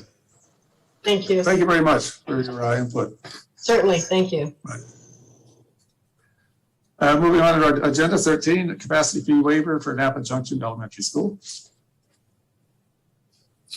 Thank you, Mayor and Council. This item is a resolution approving a request from the Napa Valley Unified School District to waive certain water and wastewater capacity fees related to the new Napa Junction Elementary School.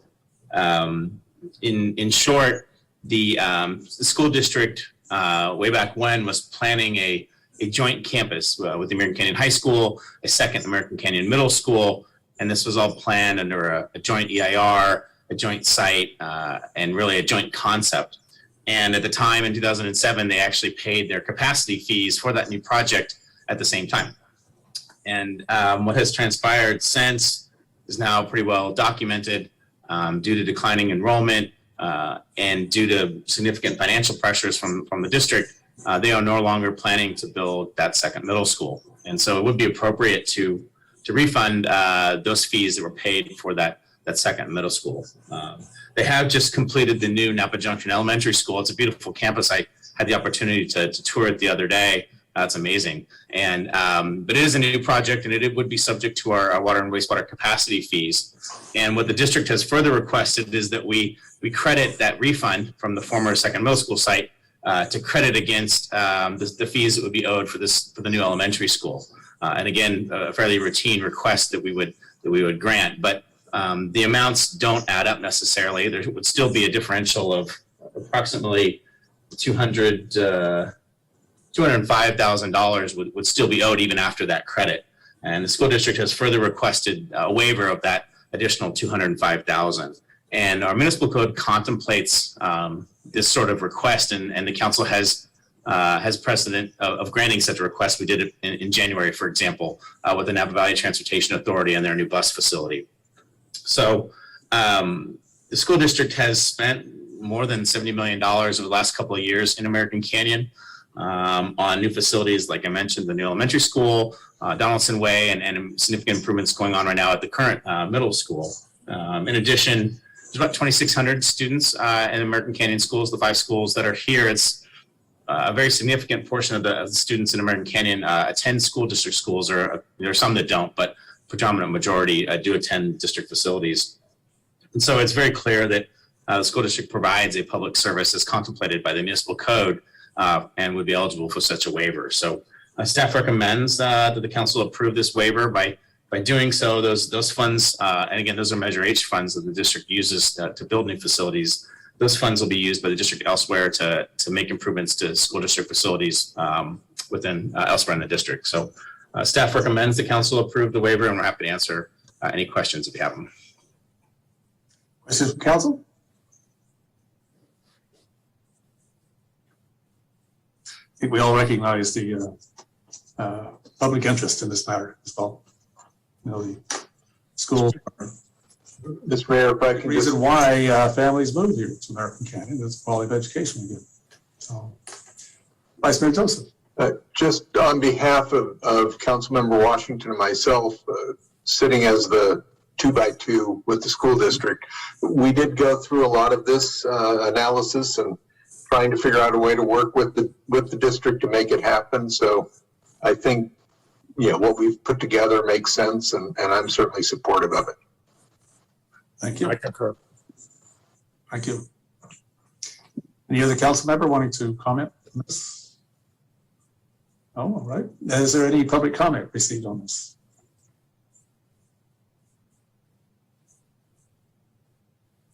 We have received no public comments, and I see no hands raised. Okay, purpose. I'll close public comment.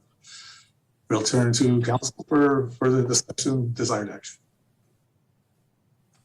There's no further discussion. I'll make a motion to adopt resolution number 2021 next in order.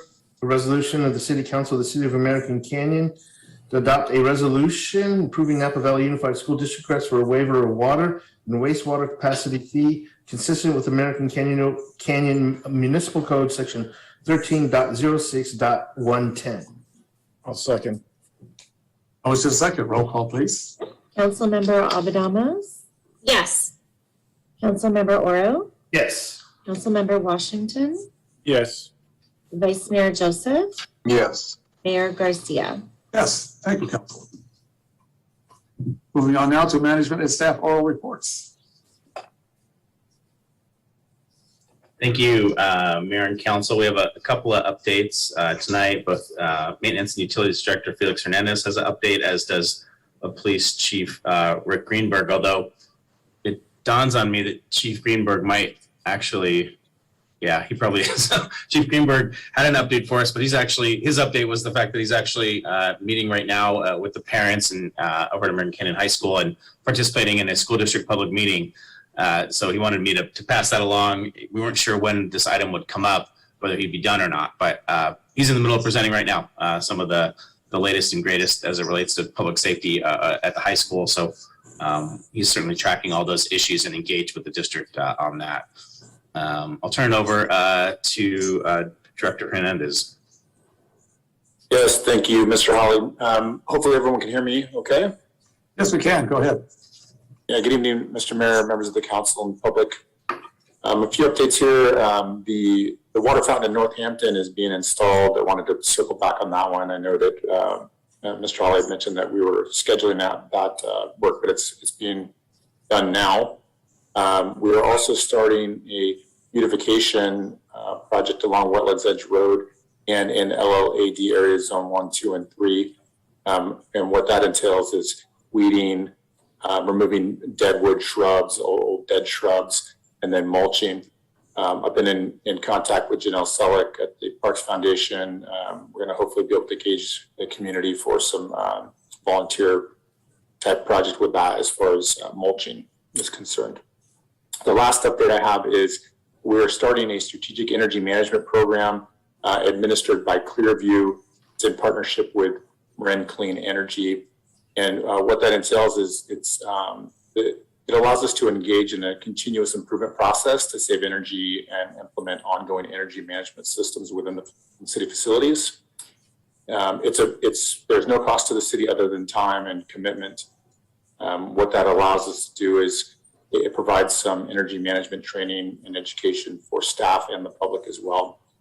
Tools and templates, coaching and mentoring on that same subject, technical assistance, And there are also some financial incentives involved as well.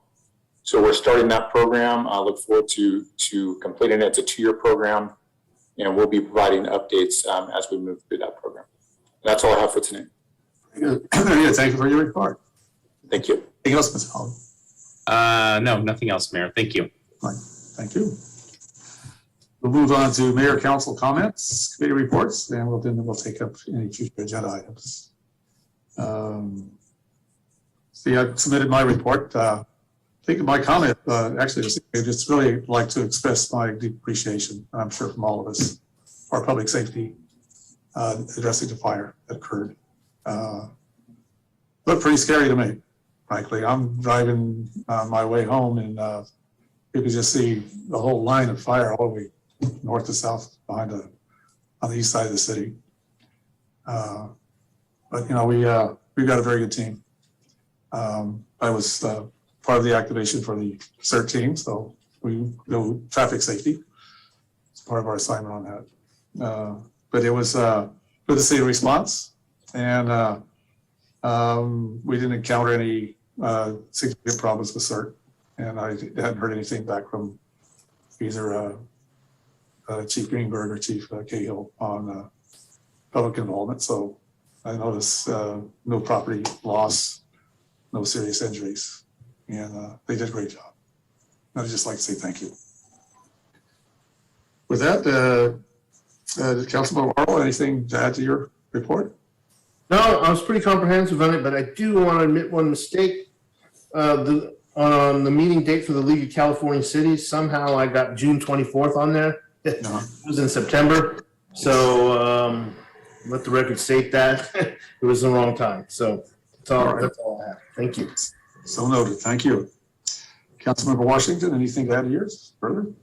Nothing to add to the report, but I'd like to echo what you said about the fire and the response. I thought Mr. Holly was really quick with his communication, keeping me informed what was going on, as I'm sure he did with the rest of you guys. The fire department, the police department, excellent work. And yes, Mayor, I saw you out there in your green outfit, so I kind of gave you a little honk, but you didn't realize because you was focusing on what you was doing. So, but thank you for being out there. You know. Well, thank you for that. You know, we always the CERT team's always looking for new. Councilmember Alvarez, anything to add?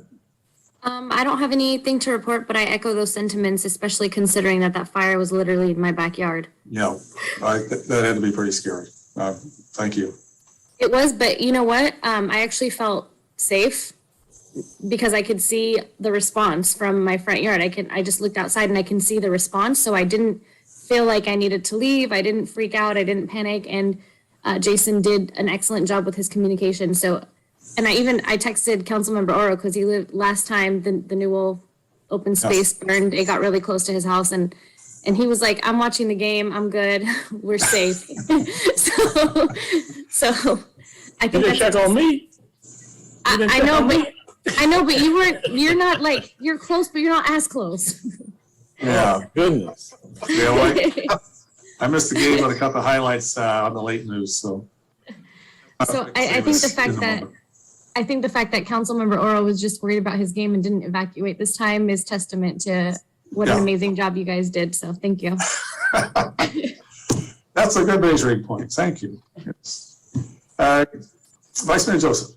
Well, I didn't put together a report because I spent most of the last 2 weeks on vacation. And this is the second time there's been a fire at Newell while I was on vacation, which is, I don't know how to interpret that other than, as I told the city manager, I probably have the best alibi of anyone that I didn't have anything to do with it. But I appreciate all the great response, even though I didn't see it. It is always comforting to know that we can respond in a crisis and we do it very well. And to me, that is part of good quality of life, is knowing that your public safety guys, your public works guys are going to step up and take care of you. So I'm very grateful, even though I was several hundred miles away. I want to not overlook the role that our public safety, our public works plays in that. That's all them driving equipment. So thanks also appreciates the work that they did stepping up for that. Okay, future agenda. items. I did notice one of our speakers, Tammy Wong, wanted something on impact fees. Is some way to put together kind of the informational piece on that? Yeah, Mayor, I think we'll probably, it's complicated. We'll put together a piece and chat with her about it. And I don't know that it needs to be an agenda item necessarily, but. No, I just think it's like public information piece, this is what these are. So you understand, because, when you, well, for one thing, people are going, I got my tax bill already for next year, so it came in the mail, so, there's fees on that, so I think that explanation to people what we're being charged in terms of those types of fees and the other things that come up as well with development. What I was actually thinking is that maybe we ought to send our entire planning commission to Mike Durkee's subdivision map act class, because it's in that class that you really get a real detailed information about new development fees, exactions, the entire body of law and the Fourth Amendment and so on and so forth. So much of what she was asking is actually covered in that class, ironically. And so I was halfway thinking that it might be good. I don't know if he's doing those anymore, doing them online, but I was halfway thinking about that too. Okay. I'll note, Mayor, under future agenda items, there's a calendar already that we've started doing this. Thank you for that. That's very helpful. Future meetings that are out there, and these are either proclamations or business items or hearings. The consent calendar is not on here because it would be too much to put the consent calendar on here. But these are what we're sort of thinking as the notable items as a way of kind of giving that look ahead. And I think at our next meeting, we'll actually start showing the January meetings. But we wanted to kind of give that look ahead so that, of course, what's not on here is the new item for December 7th, but you can add on there, update on term limit survey or something like that.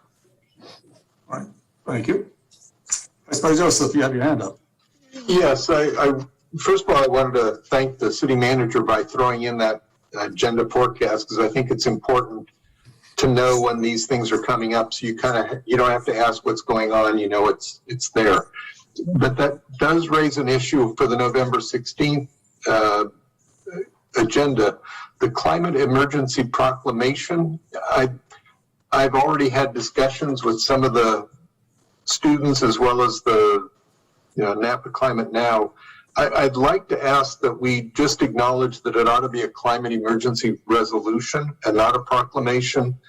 A resolution implies an action plan, and I think that's what's going to be asked of us. So I'd like to have the council support the idea that this should be a resolution, not a proclamation.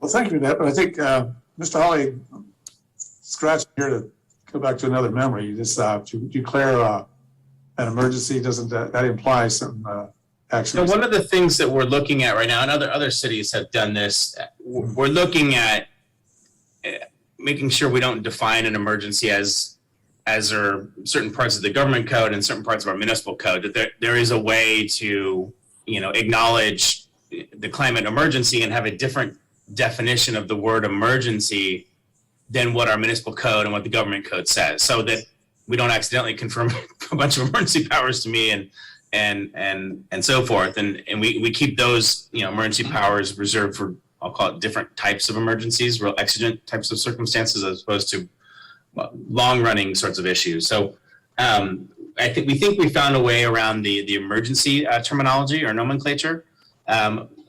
Vice Mayor Joseph was pointing out really a distinction between proclamation and resolution, and he's right on. A proclamation not as weighty as a resolution, and in general with a resolution you would be thinking along the terms of action. And so we certainly are amenable to that if that's what the council wants. My only hesitation is I don't know what the action plan would be. So we haven't necessarily covered that with the council, and so we could come up with something, but I'm a little bit hesitant to presume what those actions would be, having not actually covered this with the council. So yeah, and I'm not ready to vote on that unless I know more about what is actually being proposed.